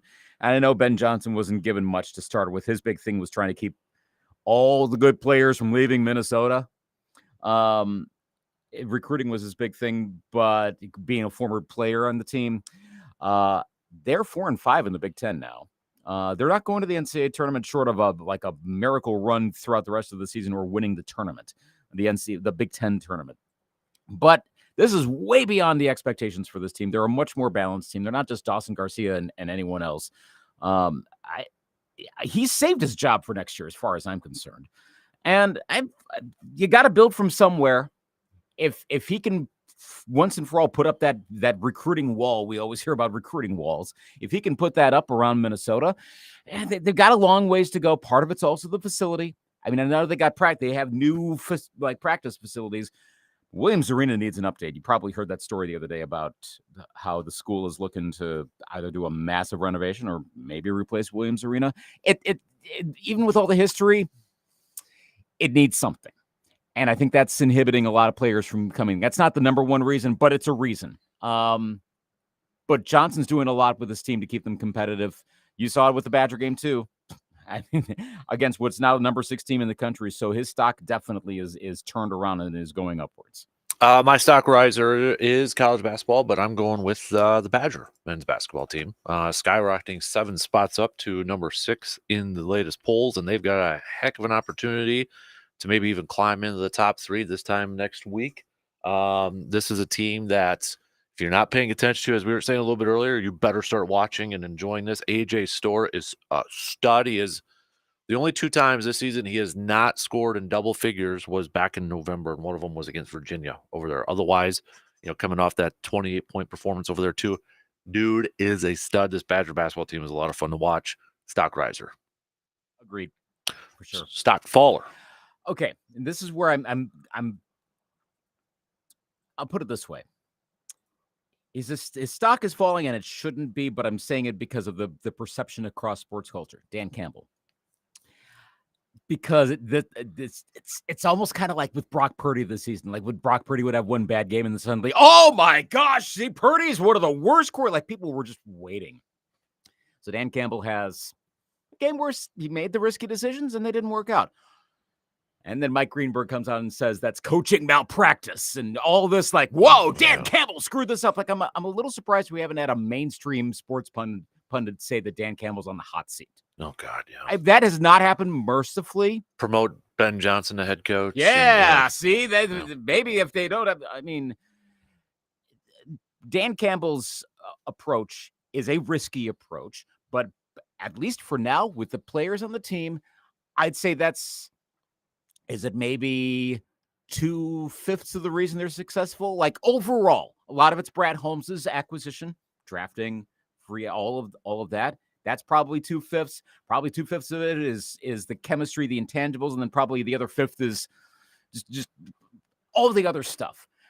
So you change if Dan Campbell becomes traditional conservative coach, or the other goes the complete opposite way and goes like pure analytics, like might as well just have a algorithm running the game. Are they going to do as well? I don't know that they would.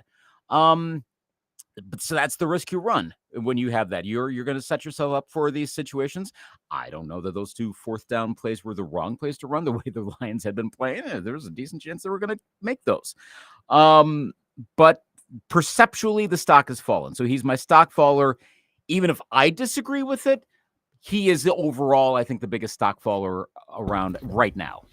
I'm also going to the NFL world, but my stock faller is actually the 49ers. Even though they got the FW, I feel like they're in trouble in the Super Bowl, considering how they've looked in these postseasons, fallen behind in both of these games. The defense looked absolutely awful in that first round or first half against the Lions. I think if you're Andy Reid, you're looking at what Andy Reid to me right now is probably the best coach in the league at coming up with a different game plan week in and week out. I think if you're Andy Reid, he can figure out a way to really expose that, exploit that.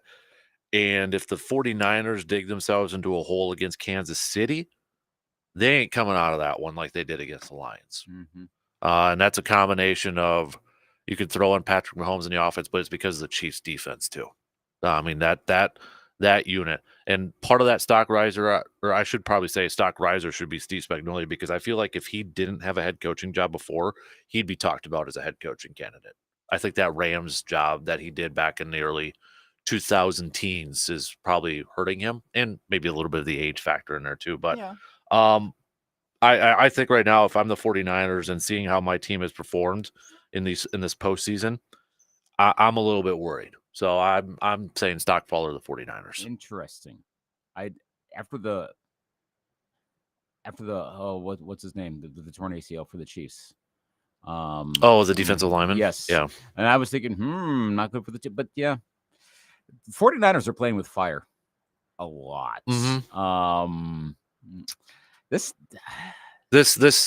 Chiefs team is reminiscent now of all those Patriot teams that went to the Super Bowl. It's just like they have this mindset, this attitude. Like that AFC Championship game, you could tell what team has been there how many times, and what team was like really kind of had the attitude like they thought they were just going to go. Yep.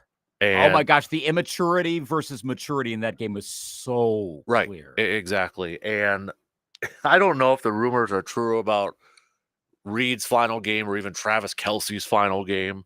I don't know. I don't know if that's just manufactured in that too, but I just feel like the way the 49ers are trending and how they've been getting by in these games and the way the Chiefs are kind of coming into these games and winning.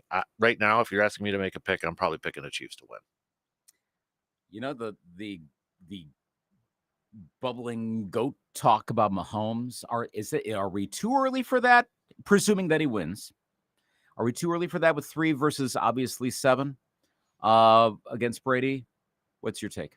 I think we're a little bit too early. Because I mean, Brady won. When did Brady win his 3? Was he before the age of 30 at that, or was the first 3 were in the 01, 03, 04 seasons? Then we had to wait till the 14 season for the 4th one. Right. It was 14, 16, 18, 20. So I mean, it's kind of similar trajectory there, right? Yeah, like Mahomes could be on a faster pace based on age if he wins this year and then one in like the next couple years. But what's on the end of the career? Or does he bank him earlier? I don't know. I think what kind of gives Mahomes the edge for a lot of people is that it gets down to the talent factor. Like, who do you think is the more talented quarterback? People are going to pick Mahomes over Brady. Just talent-wise, right? Right. You know, that's probably what gets. But I do think it's a little early. Yeah, I think so too. I mean, if he doesn't win this one, then he's still got 2. Mm-hmm. So I'd like to see him get to 3, but I understand why we're having this discussion right now. So I think that's fair. By the way, turns out Sports Reference, the folks at Baseball Reference, et cetera, they're our friends when it comes to doing the historic and analysis stuff, and was able to very easily do a Wisconsin Marquette thing. This is unprecedented. 9 and 6 at the same time. They've never been top 10 at the same time. Okay, there you go. There you go. We are unprecedented. You're not watching college hoops in the state of Wisconsin. You're doing yourself a disservice right now. Mm-hmm. Go watch it. Pay attention to it. Mm-hmm. And given how college basketball has gone this year, I think you're going to be in for when we do brackets. There's probably going to be some upsets to begin. Oh boy, some big time upsets too. Like, do I even want to do a bracket this year?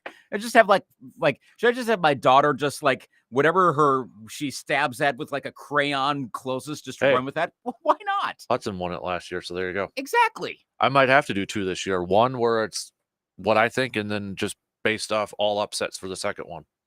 Go with the worst seed for every matchup. You watch, it'll be chalk. 1-1-1-1. Probably. Probably. So, all right, 2 in. We got one more to go. We're going to kick off the next hour. A little business of sports. Couple things happening out there. Brought to you by Security Financial Bank. We'll hit that up after these news updates.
Final hour kicking off right now on this final day of January. Although it kind of feels like spring out there, March, April type weather. Don't like it. I mean, it feels comfortable, but it's so weird. Is it weird? So that's why you don't like it, because it feels weird. Yeah, like what the heck? I walk outside and I feel like it's like I expect a thunderstorm or something. And it's like, what the? No, I was it's actually, summer. you'd be proud, Mr. Weather Dude. I Yeah. was looking up. I was reading quite a bit last night, trying to fall asleep. So I was reading up on El Nino and all that stuff Nice. that's going on right now. So Nice. Pretty soon you're going to be able to cite the GFS and the NAM. So yeah, I was trying to figure out. I'm like, okay, what's the long-term forecast here? Are we going to get golf courses open in February? Yeah. Well, here's the thing: you might end up with golf courses open in mid-February, and then they might be closed until like mid-May. You think we're going to get a cold spells? I think that's what happens. I believe. I got to double check. I believe El Nino years tend to result in like cooler, more precipitation-based springs. So it might end up with like 35 and snow in April, stuff like that. Mm-hmm. So Yeah. maybe we have a trade-off, All right. perhaps. Perhaps. I just hope that summer-wise, it's not as dry, so my yard maybe looks halfway okay. And preferably without smoke. Yeah. Preferably, you know, so you don't have to be like, it's not safe to go outside today. Cool. Right. And yeah, some actual green would be good. Yes. My yard looks horrible already, so I need all the help I can get. Kind of looks like those old, like when you see the footage of, because I've been looking up like with the first AFC champion or any conference championship game in Baltimore since the 70s season. So started looking up some older games from around that time. Look up like conference championship games from around 68, 69, 70. Mm-hmm. Those fields are horrible. They kind of look like the patchy lawns from like last May. You know what I'm talking about? Yeah. That's what the football fields look like. Oh my gosh. Like you played games on the Super Bowl 4? Terrible. Yeah. Terrible. I hope we don't see that on our lawns in May or June. I agree. Yeah. I agree. Yeah.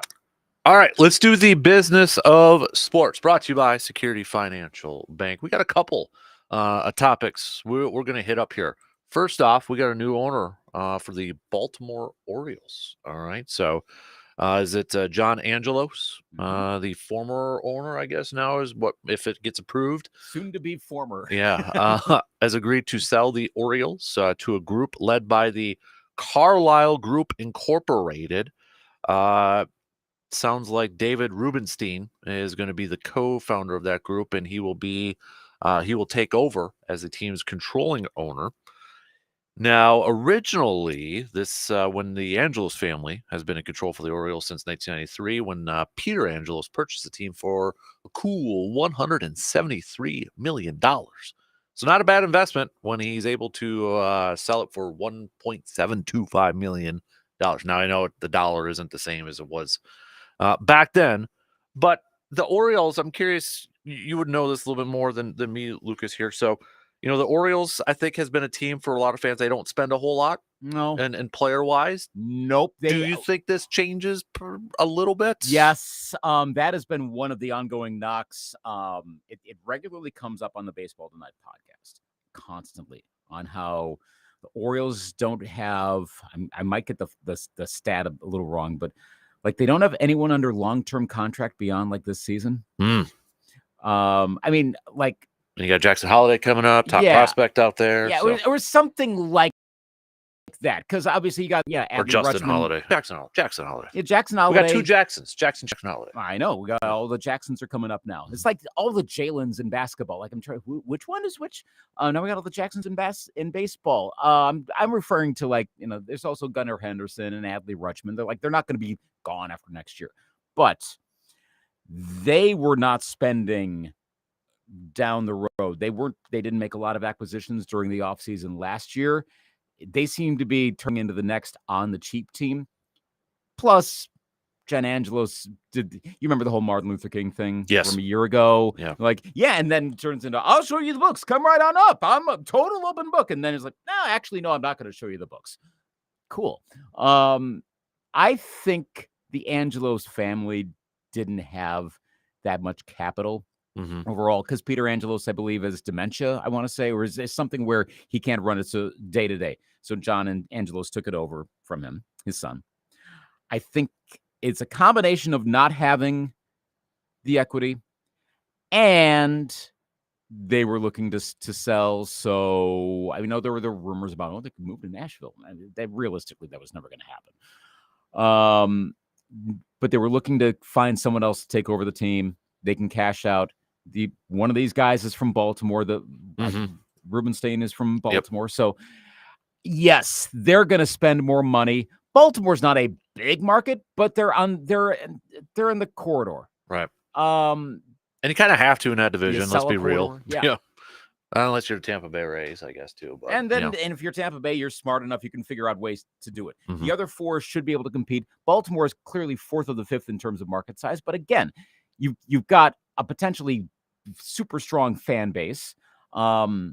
Got one of the most vaunted stadiums in the league, even if by modern standards, it probably does need some renovation. I mean, you could make a hot take and say, ooh, they need to replace Camden Yards. Well, they're not going to replace Camden Yards, but you could do more to that place. You could find ways to find more revenue. Fine. Might be one of the few places, kind of like Lambeau Field, where you could maybe give it a half corporate name, but don't take away Camden Yards, because you're going to not call it Camden Yards. They will, and that upcoming talent is so good. The Orioles should be able to win multiple division titles and be a World Series contender for the next 10 years. They should be. Yep. If they spend the money properly, they're going to be in better shape with these two new owners. I was reading a little bit here from the mothership, ESPN.com, the last paragraph, and they're right up here. It says, even as the team posted the best record in the AL last year, there were signs on potential team spending, omnia signs about potential team spending, such as a New York Times piece in which Angelos was quoted as saying, when people talk about giving this player $200 million, that player $150 million, we would be so financially underwater that you'd have to raise the prices massively.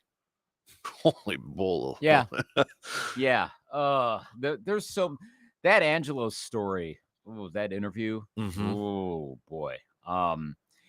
He was really shaping up to be the second most disliked owner besides across baseball in total, I should say, besides John Fisher, who is like number one with a bullet. And I try to come up with some more chart references just to describe Fisher's status. But apparently Angelos actually is somewhat well liked in Baltimore. The Angelos family, I should say. Maybe, I don't know about John in particular. And he's the Oakland A's owner, John if anybody Fisher's doesn't know. Yeah. Wow. I see there's a rumor now that again, this is a rumor, emphasis on that if the A's can't find a stadium to go to, maybe they just disband for a couple years. Oh, jeez. Yeah. Again, rumor. But the mere fact that we're discussing, I can just drop down to 29 teams for a few years while the A's figure themselves out. Really? That speaks for itself. The Orioles will be in better shape as a result of this. I'm sure the Angelos family will be in better shape, but for baseball's sake, this is good for the Orioles. I don't want to do the whole baseball's better when the Orioles are good thing. I mean, baseball's better when every team has a shot. But given the talent they have and the potential that they could become, I wouldn't want to see them be like, yeah, well, we're going to become the Tampa Bay Rays without the ability to retool on the fly. That would suck. So yeah. I'm glad for their sake. Also, let's hit up this one as part of our Business of Sports segment here. So this one kind of dropped this morning, but again, according to ESPN sources, PGA Tour finalizes a $3 billion deal as their live talks continue. But according to this right up here, the PGA Tour has finalized an agreement with Strategic Sports Group, a group of billionaire sports team owners, to infuse at least $3 billion into a new for-profit entity, PGA Tour Enterprises. PGA Tour Commissioner Jay Monahan is expected to inform the PGA Tour champions, and the Korn Ferry Tour members of the deal in a conference call later this morning.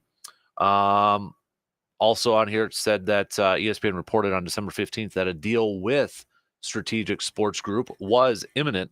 This group includes owners like John Henry and Tom Warner from the Boston Red Sox, Arthur Blank from the Atlanta Falcons, Steve Cohen from the Mets, Tom Ricketts from the Cubs, and yes, Milwaukee Brewers owner Mark Adanasio. Strategic Sports Group would be a minority investor in the PGA Tour enterprises, and the PGA Tour would remain the majority shareholder. Meanwhile, the PGA Tour is continuing its negotiations to finalize an agreement with the Saudi Arabia's Public Investment Fund and the DP World Tour, which would potentially inject additional billions of dollars into PGA Tour enterprises. So there you have it. Well, okay, here's the charitable explanation for Atanasio, and maybe this is actually what he's thinking. This is where there could be upside for the Brewers.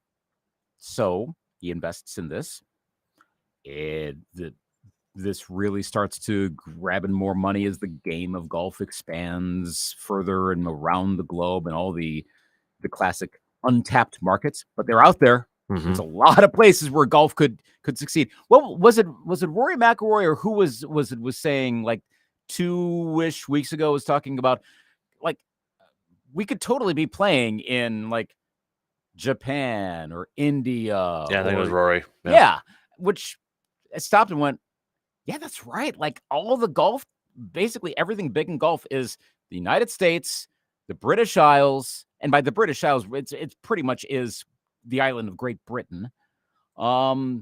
And maybe the occasional like Saudi Arabian located, but like that's it. Like, why aren't we playing in the Philippines? I mean, you could give explanations for certain places, but there's so many other places to go. Why are we not playing in Brazil? I just throwing out.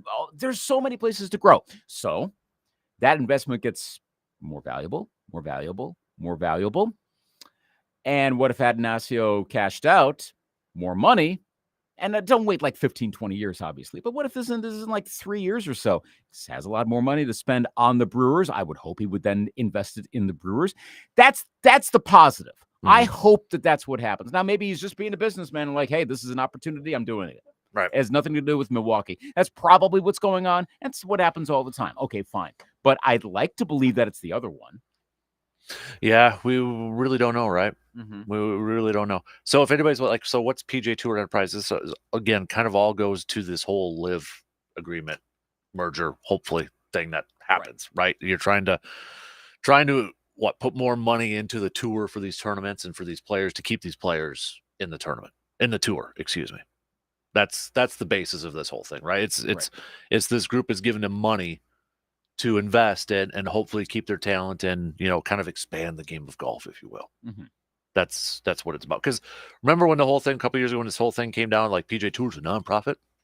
Remember that whole thing? Yeah. But now it's like, okay, yeah, but so essentially what it's doing is just putting in more money for the golfers to potentially capture and make it more appealing for golfers in the PGA. Well, and if that drives more engagement, more ratings, more ticket sales, et cetera, and again, start getting other locations, that's where the money where the value goes up. That's where it becomes a smarter business ploy. And that's where maybe these guys can then use it in other aspects of their life, if you will.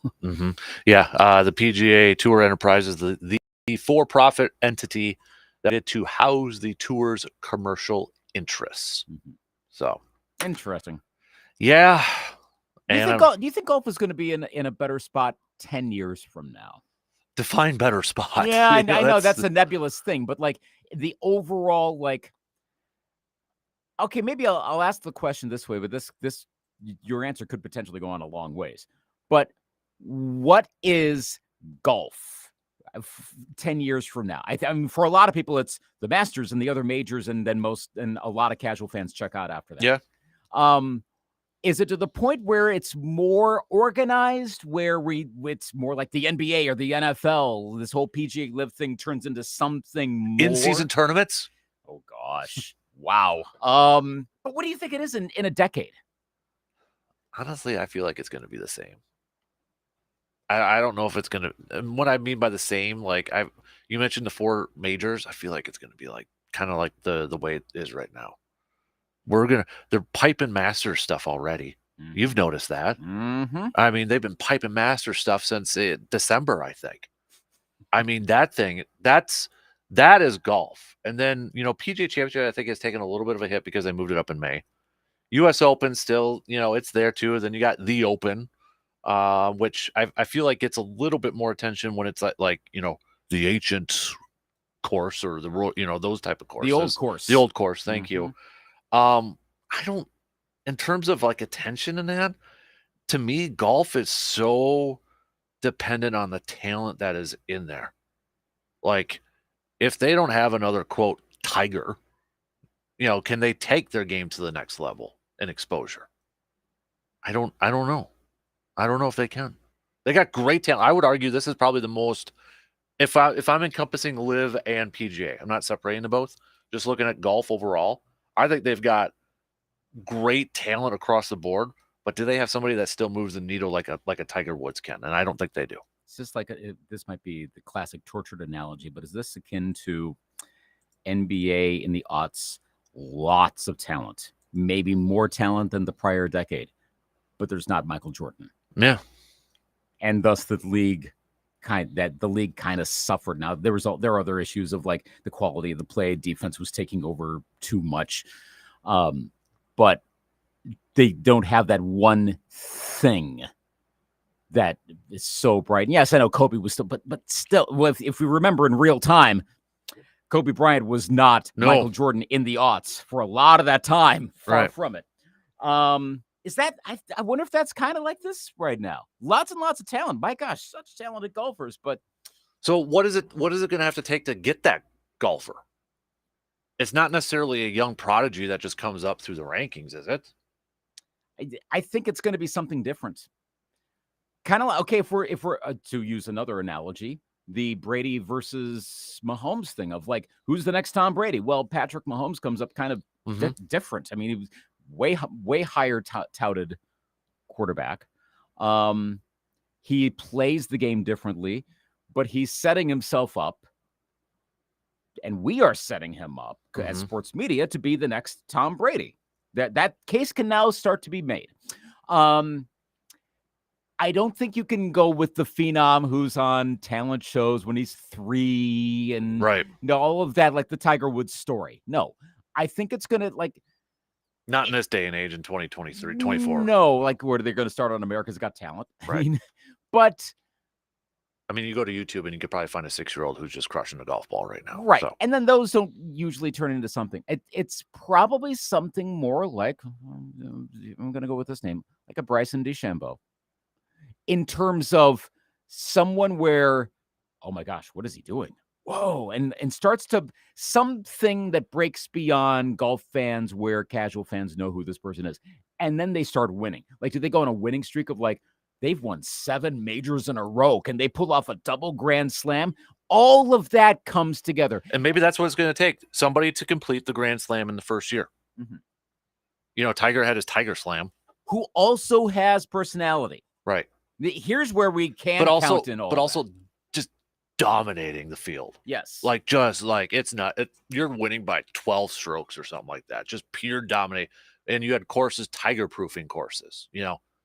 Is that even possible to take that to the next level? Who would be the Mike Trout of golf in that someone who is well known, clearly a big star, but if they were to pull off like a year-long grand slam, still somehow it would be like the 7th line on ESPN.com's headlines. Would it be Rory?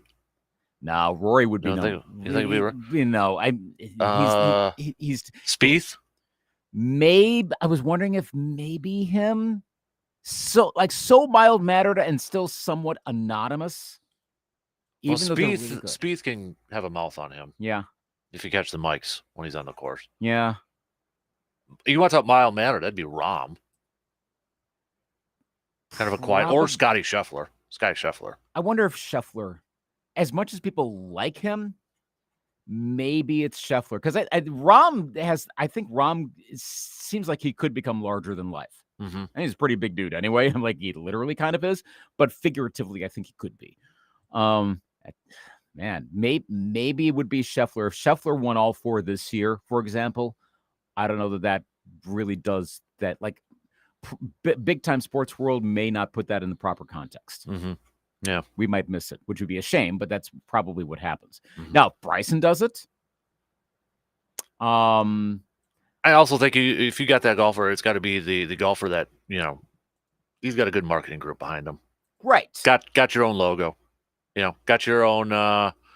You're going to a store and your photos are all over the place. You may not know what he actually is as a golfer, he or she, but it's like, oh, that's cool. Who do you Like I think, keep saying, when I was a kid, Tiger made it cool. who does the best job of, I mean, no one's Tiger right now, but who does the best job of that right now? In golf, Yeah. Netflix with Full Swing. Sad to say it's a streaming platform, not a golfer. Right. But that it was a hit. It No. was a major hit. Mm-hmm. Phil tried doing it with his thing, and that just didn't work. No. That didn't work over there. Yeah, because again, the names that are popping right now, Bryson DeChambeau, Rory. Again, you don't have to say McIlroy. It's Rory. Mm-hmm. I think it might be Rory McIlroy. He tends to get most of the headlines now anyway, too. But we're just waiting for him now to start winning again, because it feels like it's been forever. Yes. Consistently. And actually, now that I think about it, I think Rory McIlroy doing the Grand Slam this year might be one of the best things to happen to golf. mm-hmm. So many people do seem to want to root for him, especially since he's been so vocal about LIV. He's been kind of that spearhead of the PGA Tour, Yes. right? He's Even been with that guy. Even with him pulling off a lot, like it seems like anytime he says something now that's not hardcore, it's like, oh, now Rory, like the whole like not amnesty, but like we shouldn't be penalizing. Like, someone going to LIV anytime? I don't know. He's going to do that, but nevertheless, he is considered golf's good guy right now. Whether that's accurate, I'm not sure, but that's the role he plays right now. Yeah, he's the opposite of Phil Mickelson, to be blunt. Yeah, I agree. All right. I'm going to make a bold statement coming up next. Ooh. And I want you to tell me if I'm off my rocker. I've been thinking about this actually for a few days. Okay. Since you've been talking about Patrick Mahomes and such.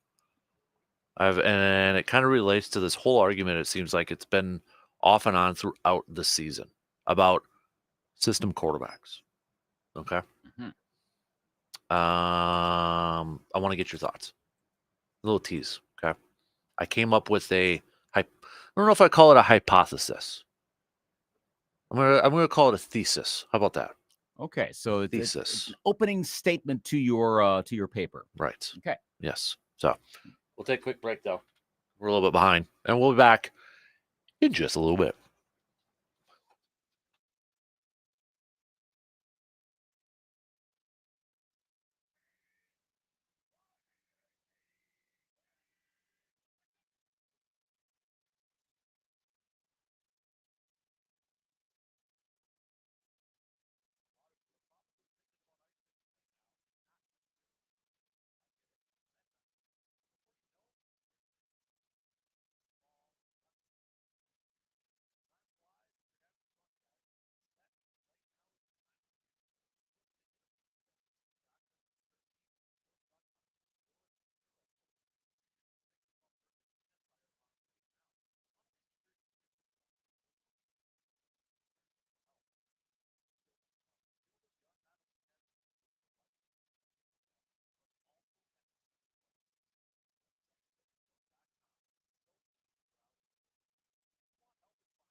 Bottom of the hour, and no, we do not have any more Packers defensive coordinator updates. Defensive coordinator watch 2024 continues. It's totally going to be announced at 9:02.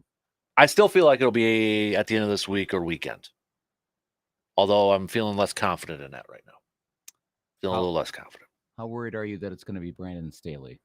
Not that worried anymore, actually. Not that worried. So I've got my number one right now of the guys who have interviewed. Denard Wilson's my number one. Okay. From the Ravens there. Okay. So, cool. we were talking about, like the one name that we didn't mention when we were talking about some of these athletes, like, and you mentioned the NBA and Jordan. Do you think Victor Wembanyama is ever going to live up to the hype that he could be a really good player, but I mean, remember the draft? Best prospect to come through the draft. How many people said that? Best player. Think he'll ever live up to that? He could have a great player, but that bar was set so high immediately that I feel like if he's not averaging 35 a game like for 10 years, will people look at it as like, yeah, he didn't live up to that? Does he have to win like 3 titles at this point? Which it's very possible, but that's probably the metric. Here, and this is the other thing I'll throw out there too. So, Hutsy, we collects cards in that. A few weeks ago, we just picked up a pack from Shields. Okay, a pack of cards from Shields, and he was going through it, and he was listing off the players he knew, and then I looked through it, and lo and behold, he had a Victor Wembanyama rookie card in there, just a basic one, right? And I'm like, hold on to that one, and he didn't know who he was, so I explained it to him, and he's like, oh, okay, whatever. It doesn't ring to him, right? We were at the card show at the mall this past weekend, and he was walking through, and he was picking out some of his cards from his allowance and that. And I saw that Victor Wembanyama card that he has. There was on a table. Somebody had 2 of them. He was selling them for $40 a pop. Whoa! And I'm like, okay, that's a little bit more than I thought. I mean, it's not the most expensive rookie card in the world, but I'm like, okay, do I try to sell that thing for Hudson right now, or do I hold on to that for a little bit? I have no idea. I still think you hold on. I do too. Wemby's getting better as the season's, or Wemby is getting better as the season's going along. So, yeah, hold. Yeah, so That's I was like, smart investment. I was like, oh, okay. Did not. Good thing we put that one in a case for him on his shelf. He has no idea who he is, but I just told him, like, you might want to save that one for a little bit. Yeah, good idea. So really good idea. Yeah. All right, I'm ready to make a bold statement here, man. Bold. Well, it's not a bold prediction. statement. Bold statement. So, again, Brock Purdy has been a topic of, is he a system quarterback all season long, right? You've been hearing this debate about system quarterbacks. It feels like a lot of people try to make it a negative. Would you agree that some people try to use it? Well, that guy's just a system quarterback. He's only good because he's a system quarterback. Game manager sort of thing. Yeah. I got a bold statement. Every good quarterback, great quarterback, is a system quarterback. Okay. Reason I say that is, and I'm not trying to downplay him, I think Patrick Mahomes, for example, is a great quarterback because of the system he's in with Andy Reid. Tom Brady was a great quarterback because they build around him. I feel like these successful quarterbacks and these successful teams build their systems around what the quarterback does well. We've been saying that for Lamar Jackson, when he first got in, is like, he's got to fit a certain system, right? He's got to be a certain system quarterback. How many times have we said that for these really good quarterbacks? Like, well, he's got to be in the right system. So how can we sit there and say, well, that guy's a system quarterback, but at the same time say that quarterback's got to do that? You got to put him in a position to succeed. That's putting him in the correct system. We were talking about Aaron Rodgers a little bit earlier. Apparently, the Jets are just letting him do whatever he wants on offense. How did that work out in Green Bay towards the end there? Wasn't that great, right? Now you're looking at what Matt LaFleur's system is doing for Jordan Love. Now you got guys calling him a top 5 quarterback already in the league going into next year. You look at a lot of Joe Montana. A lot of people call him a system. Look at him as a system quarterback. One of the best of all time, though. Bart Starr, game manager, good system. I feel like all the good quarterbacks, and that's not to say that there's not talented, athletic freaks like a Michael Vick or even Lamar Jackson. But at the same time, to really utilize their skills, don't they have to be in that system? You got a good point with this. I would also say early on with Aaron Rodgers, time with Matt LaFleur, that putting in a different system around him, I don't know if that necessarily would have worked. Maybe early on, Mm-hmm. it was best to have Aaron Rodgers run his system and use that overall approach of all things Aaron Rodgers as a quarterback, because it worked. Because Packers kept winning like 13 games, going to conference championship games, winning the division, all of that. And eventually, like that broke down, and that's not the best way to approach it. But there was a system, there was a method to it, if you will. Mm-hmm. I think that's valid. Because now I think, you take Andy Reid out of the equation. Patrick Mahomes is probably a good quarterback still, right? But are we necessarily having the GOAT debates already at age 28 with Patrick Mahomes if he's not with Andy Reid? Say he's with Mike McCarthy or another coach out there. Possibly not. And here we go into the Brady Belichick Right. thing But again. that's where, again, I go to, that's where I don't necessarily like the whole it's so-and-so, because I still firmly believe it takes two to tango. For every quarterback, great quarterback, a lot of them, there's a really good head coach next to him. Joe Gibbs kind of being the outlier with his 3 Super Bowl titles and having 3 different quarterbacks over there. Montana had Bill Walsh, right? Mm-hmm. Brady and Belichick, Starr and Lombardi. It's always kind of they're always connected to the hip there. But I feel like, a lot of these people just say, well, he's a system quarterback. But he's doing what you're putting that quarterback in a position to be successful, to be his very best. Where I feel like a lot of teams, for whatever reason, coaches, sometimes they try to fit square pegs into a round hole. They try to make a scrambling quarterback a pocket passer. Does that mean that maybe if they're scrambling too much, that their careers might end a little bit quicker? It probably does. But what's going to help you win games right away? Or do you think Tom Brady would have worked in a Lamar Jackson style offense? No, let's not be ridiculous. You know Or what I would mean? Lamar Jackson have worked in a Belichick style? Right. Maybe, but maybe not. Why are we crediting Andy Reid so much in the past couple years? Because of it, a lot of it's Mahomes, but a lot of it is also his system. Yeah. And he's tweaked his system enough that he's not making like bad timeout choices and coming up short. That's gone because his system has worked, and Mahomes is part of that system. I mean, Reid is, I guess, part of Mahomes' system too. I suppose you could look at it around that way. Right. Too. It's connected at the point. You still need a talented quarterback, right? You still need somebody to run that system, and you need it to run effectively. But I feel like so many people out there use system quarterback as a negative, when really, to me, the ones that win multiple championships or win a lot, those good quarterbacks are also system quarterbacks. Tom Brady played within a system that was designed for him, and he excelled at it, right? Because the West Coast offense. Yeah. Because what's the knock on Brady all the time was blitzing up the middle. Guy can't run. Guy still won 7 freaking Super Bowl championships because of the system he played in. The mind-boggling, how in the hell does Travis Kelce get 50 catches in an AFC championship game? It's like just double the system. It gets him open. It works. And the more I was thinking about this, because a lot of it's on Brock, everybody's targeting Brock Purdy because it's an easy target, right? If he's a first-round pick, second-round pick, maybe people aren't talking about it, but because he was the very last pick in the draft, he's not supposed to have this success. Right. And is he successful if he's playing with, throw in the Giants? I don't, team like that. Probably not. But you know what? That's a credit to Kyle Shanahan and that group to go out there and say, okay, this is what he does well. We're going to utilize his talents, the talents that he does well, to help us out. And that's what they're doing. Yeah.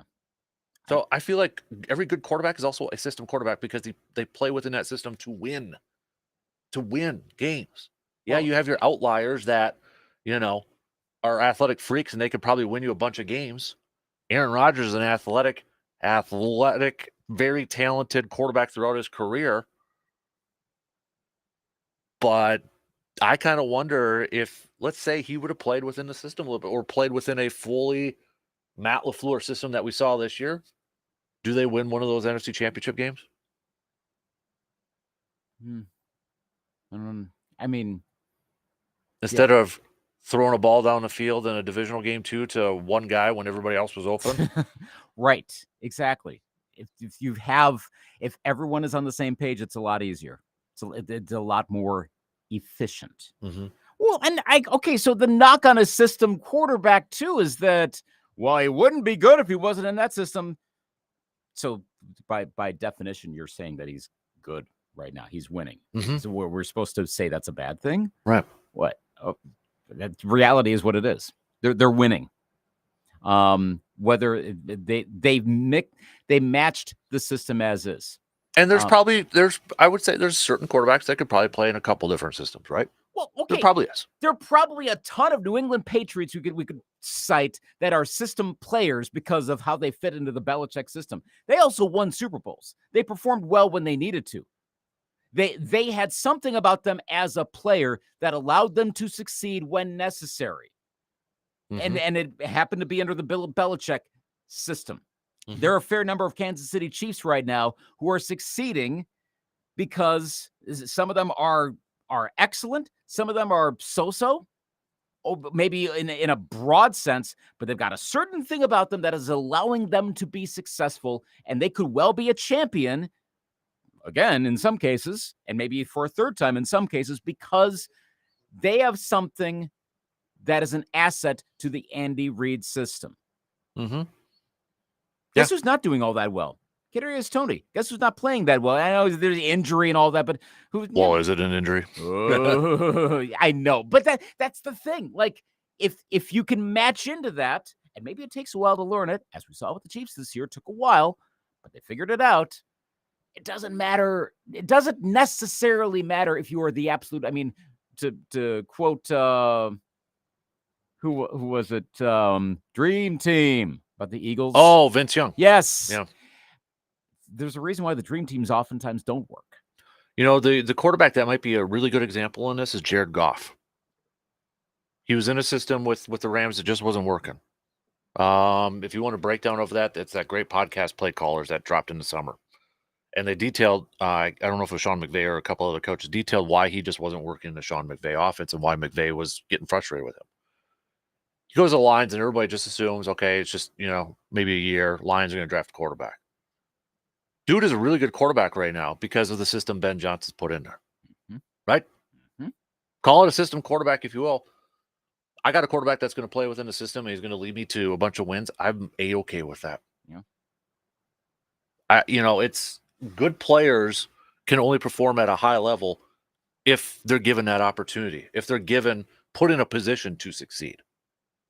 To use my team as an example, notice how Kirk Cousins started to get more efficient once the system finally started to work around. I mean, he was putting up great stats previously. The team was so-so. When everything started to click and it was within the system with Kevin O'Connell, hey, there was some potential, not necessarily Super Bowl potential, but you saw, we all saw it happening there.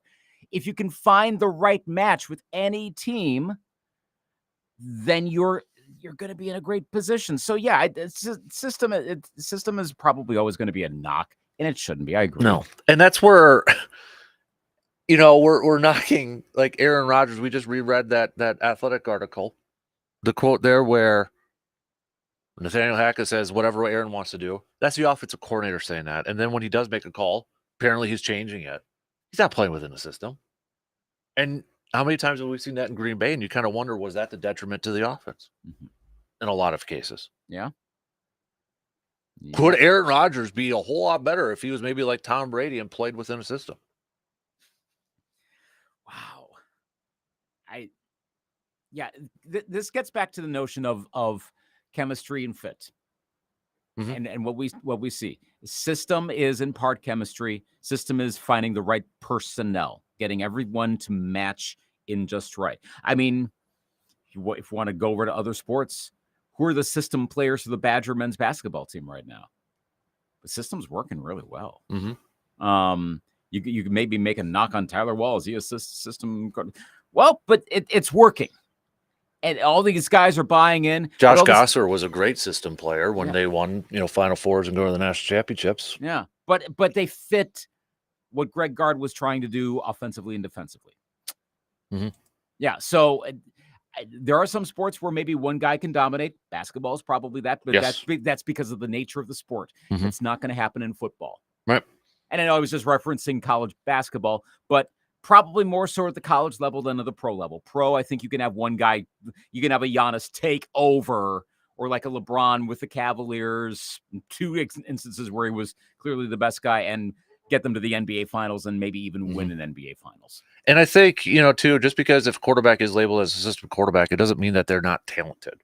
You still need talent to run that system to perfection or to a high level. Is Nate Peterman going to step into that role? Right. I mean, to use the offsided, but no, Right. I'm just- Exactly. Yeah. I mean, we see it. How many times have we seen, you could tell the talent gap between a starting quarterback and a backup quarterback. Mhm. And a lot of those times, too, it's, well, again, to use the Jets as an example, they were catering to everything that Rodgers wanted to do. He goes out and you got no system because you were letting the quarterback do whatever he wanted. Now you got a backup in there. It's like, oh, crap. Now what do we do? Yeah. Again, look at the team to the west. Mm-hmm. All those backups come in and turnovers here and fumbles and all this stuff is going wrong. Well, they're not fitting the system. Maybe they could be successful somewhere else. Maybe. But Is maybe one of the probably not. best examples we've seen is actually that Philadelphia team that won the Super Bowl. Carson Wentz was going to be MVP that year. He gets hurt. Nick Foles comes in. They still win a Super Bowl. They beat your Vikings in a championship game. Yep. They had a really good system about that team. A really good. Yeah, that's probably one of the better examples. Kurt Warner and the Rams. Uh-huh. Greatest show on turf. Yeah. I think that's a good one. I was thinking about that the other day. Like, 'cause I feel like those system quarterbacks get knocked. I'm glad Jordan Love's a system quarterback right now because that offense was fun this year to watch. Funny thing is, we're talking about this, and this is that era of the greatest show on turf, and that's right around the era of the definitive, I think. He may not be actually the best example, but what's the go-to game manager quarterback that won a Super Bowl? That won a Super Bowl? Yeah. Trent Dilfer. Exactly. Yeah. Exactly. Yeah. He is on the cover of the book of all-time game managers. Mm-hmm. Which, again, maybe not the best example, but he's the go-to. I think that was the first time when we really talked about it. Oh, can you imagine all the game manager quarterbacks we would have talked about if game manager was a thing in like the 80s or the 70s? Right. Earl Morrall, something like that. Jeff Hostetler. Gosh, The Haas. Don Strock. But yeah, like, hey, it worked though. The Ravens had a thing. Mm-hmm. They had a system, and a lot of it was defense, but a lot of it was And a really good running game. yeah. But they knew what they were doing.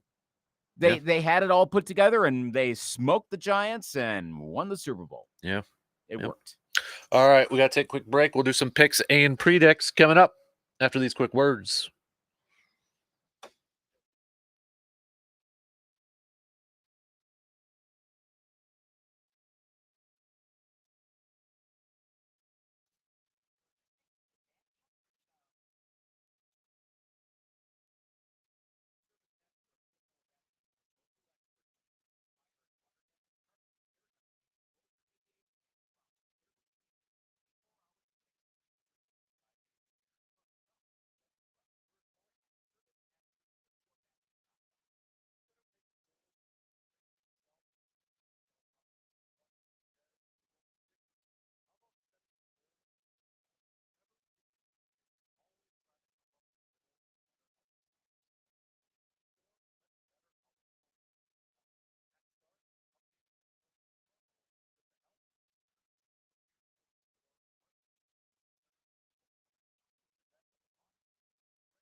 Time to do some picks and predicts. We've got a slate of games that you can head to our website, sportstalk1051.com, and just click on that Fan Cave tab. A few games up there for you to pick for this weekend. No football ones, obviously, unless you really want me to put some Pro Bowl activities on there.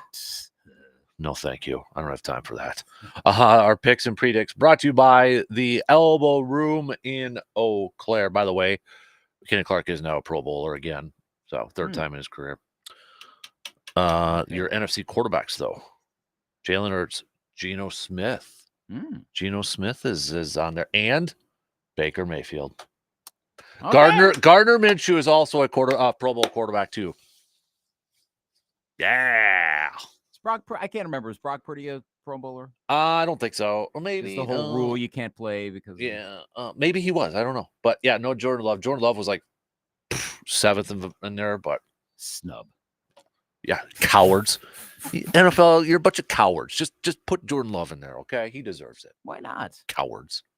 How worried are you that he gets injured? And no. The only thing I'm worried about is when he's on the Madden cover for 2025. Madden Jinx. I don't think he makes the cover next year. I know. I'm just being big-headed. Oh, my gosh. I could totally see, a year or two. If Kelsey retires, it's going to be the brothers on the cover, okay? Gosh. It'll be that. Can they just troll everyone and put Taylor Swift in there just to get people to react? Don't. Contrary to what Morgan said in news, I am not a Swiftie. Far from it. Yeah, I didn't quite gather you to be one. I was definitely rooting for the Ravens on Sunday. I'm not anti-Taylor Swift at all. It's the media hype. It is that. It's not her. It's the other element of it's Tim Tebow all over again, right? That's it. Yeah, it's not the guy. It's what everyone. It's what media chooses to do. Heck, CBS actually covered the game pretty well. I thought they panned to her too many times. 44, but it was 44 seconds. It wasn't that much. They were really quick. It might have been second-wise, but count how many times they did. I don't really care to see it every single time. Yeah. Especially when it's a touchdown not done by Travis Kelce. See, now that's lame. Exactly. If it's Kelce, it makes all the sense in the world. Come on. I'm kind of expecting it at that point. How excited are you for the Japan air flight coverage? When I saw NFL Network already breaking that down on Sunday before the game, I'm like, oh God, Ravens, please win. Please win. Please win. When the Chiefs clinched it, we were at Oakwood, and my wife's over getting her nails done, so I'm with my daughter, and we're around, and I see the end of the game essentially get decided, and I texted, "Hey, Taylor Swift is gonna go play in the Super Bowl." Yeah. That's our running joke that we don't even say the team; it's just Taylor Swift. Yeah. And again, we both like the music. We're fine. We're not anti-Taylor Swift. Far from it. It's just the media hype level. And it was a divided household between me and Hudson for both those games on Sunday. Really? Yep.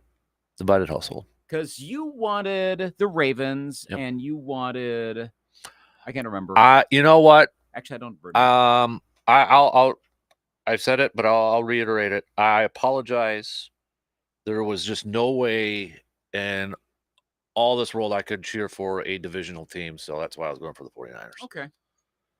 I saw a lot of people, Packers and Vikings fans, jumping in on the Lions. I know, and good for them, but to me, I can't call it too competitive. Call me an idiot. Call me just whatever you want. I couldn't get myself to cheer for a team that plays in the division. Okay, fair enough. I can't do it. Fair so, enough. I mean, what's next? We're cheering for the Lions to get there because they've never been there before. What, in 2 years are we going to cheer for the Vikings to win one because they've never won one? No, let's not even open that door. That's the case because, I mean, if you want the Lions to make their first Super Bowl, then it's bigger for the Vikings because they never won any championships, period. Right. So you gotta follow the logic, Packers fans. If that's what you're doing. That's what I was telling people, but they didn't want to hear it. Sorry. That's what I even told my 6-year-old. He's like, but the Lions have never been there before. I'm like, I've never been to a Vikings Super Bowl. have never won one. Do you want that to win? Well, no. All right. Also, here again, history reminder, folks.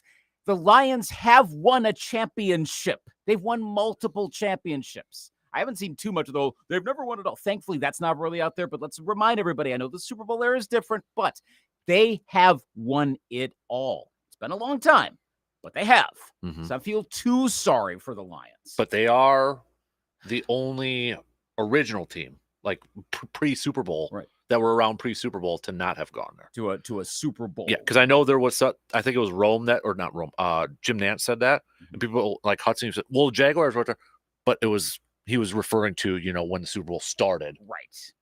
I know some people were like, well, Jaguars never, and et cetera, et cetera. Well, No. it's Yep, different. Yep. So, all right, really quick, let's do some NBA games. We got Kings at Heat. Miami 1.5 favorite. I'll go with Heat. Yeah, I'll go with the Heat too. I think they easily cover that one. Let's go with Mavericks at your T-Wolves. T-Wolves favored by 12.5, man. That's a big line on that one. I mean, unless that's Luka's not going to score like 100 points in this. No, I think the Timberwolves are riding their ship a little bit. I'll take them. I'm going to take the Timberwolves, but I don't think they cover. Okay, 12.5 is a lot. Yeah, I don't think they cover either. Let's go Denver at OKC. OKC 1.5 favorite. SGA is going to throw somebody into the stands, and it's going to be called marginal contact. Yeah. If you don't know what I'm talking about, look it up, folks. Not an anti-SGA either. I'm going to go with I think Denver's on a bit of a thing here. I'm gonna go Nuggets. I'm gonna go OKC on this one. I think they bounce back from their loss against your T-Wolves. Mm-hmm. And then finally, Bucks at the Trailblazers. Coming home. Bucks 10.5 favorites. Wow. Thing is, the Blazers kind of suck. Mm-hmm. I'm gonna say Milwaukee, but not covering. I'm gonna say Milwaukee wins, but I don't think they cover either. How many points does Dame get in this one? 21. I'm not expecting a blow. I think everybody's expecting just him lighting it up. I won't expect that. It's either going to be like he scores 45 or he scores like 18. Mm-hmm. There's an either or with this one. Yeah. So that's what I got. Okay. Decent. Doc Rivers gets his first win as a Bucks coach. How about that? He's off the schneid. Mm-hmm. The heat is turned down on the seat. Good thing looks like at least Indiana made it a game somewhat yesterday, because that's what Hudson was watching. It was like, oh, Boston's dominating, but man, they only lost by 5. So, All right, DP and Adanitz, they're up next. Have yourself a fantastic Thursday. Let's do it again tomorrow, 6 a.m.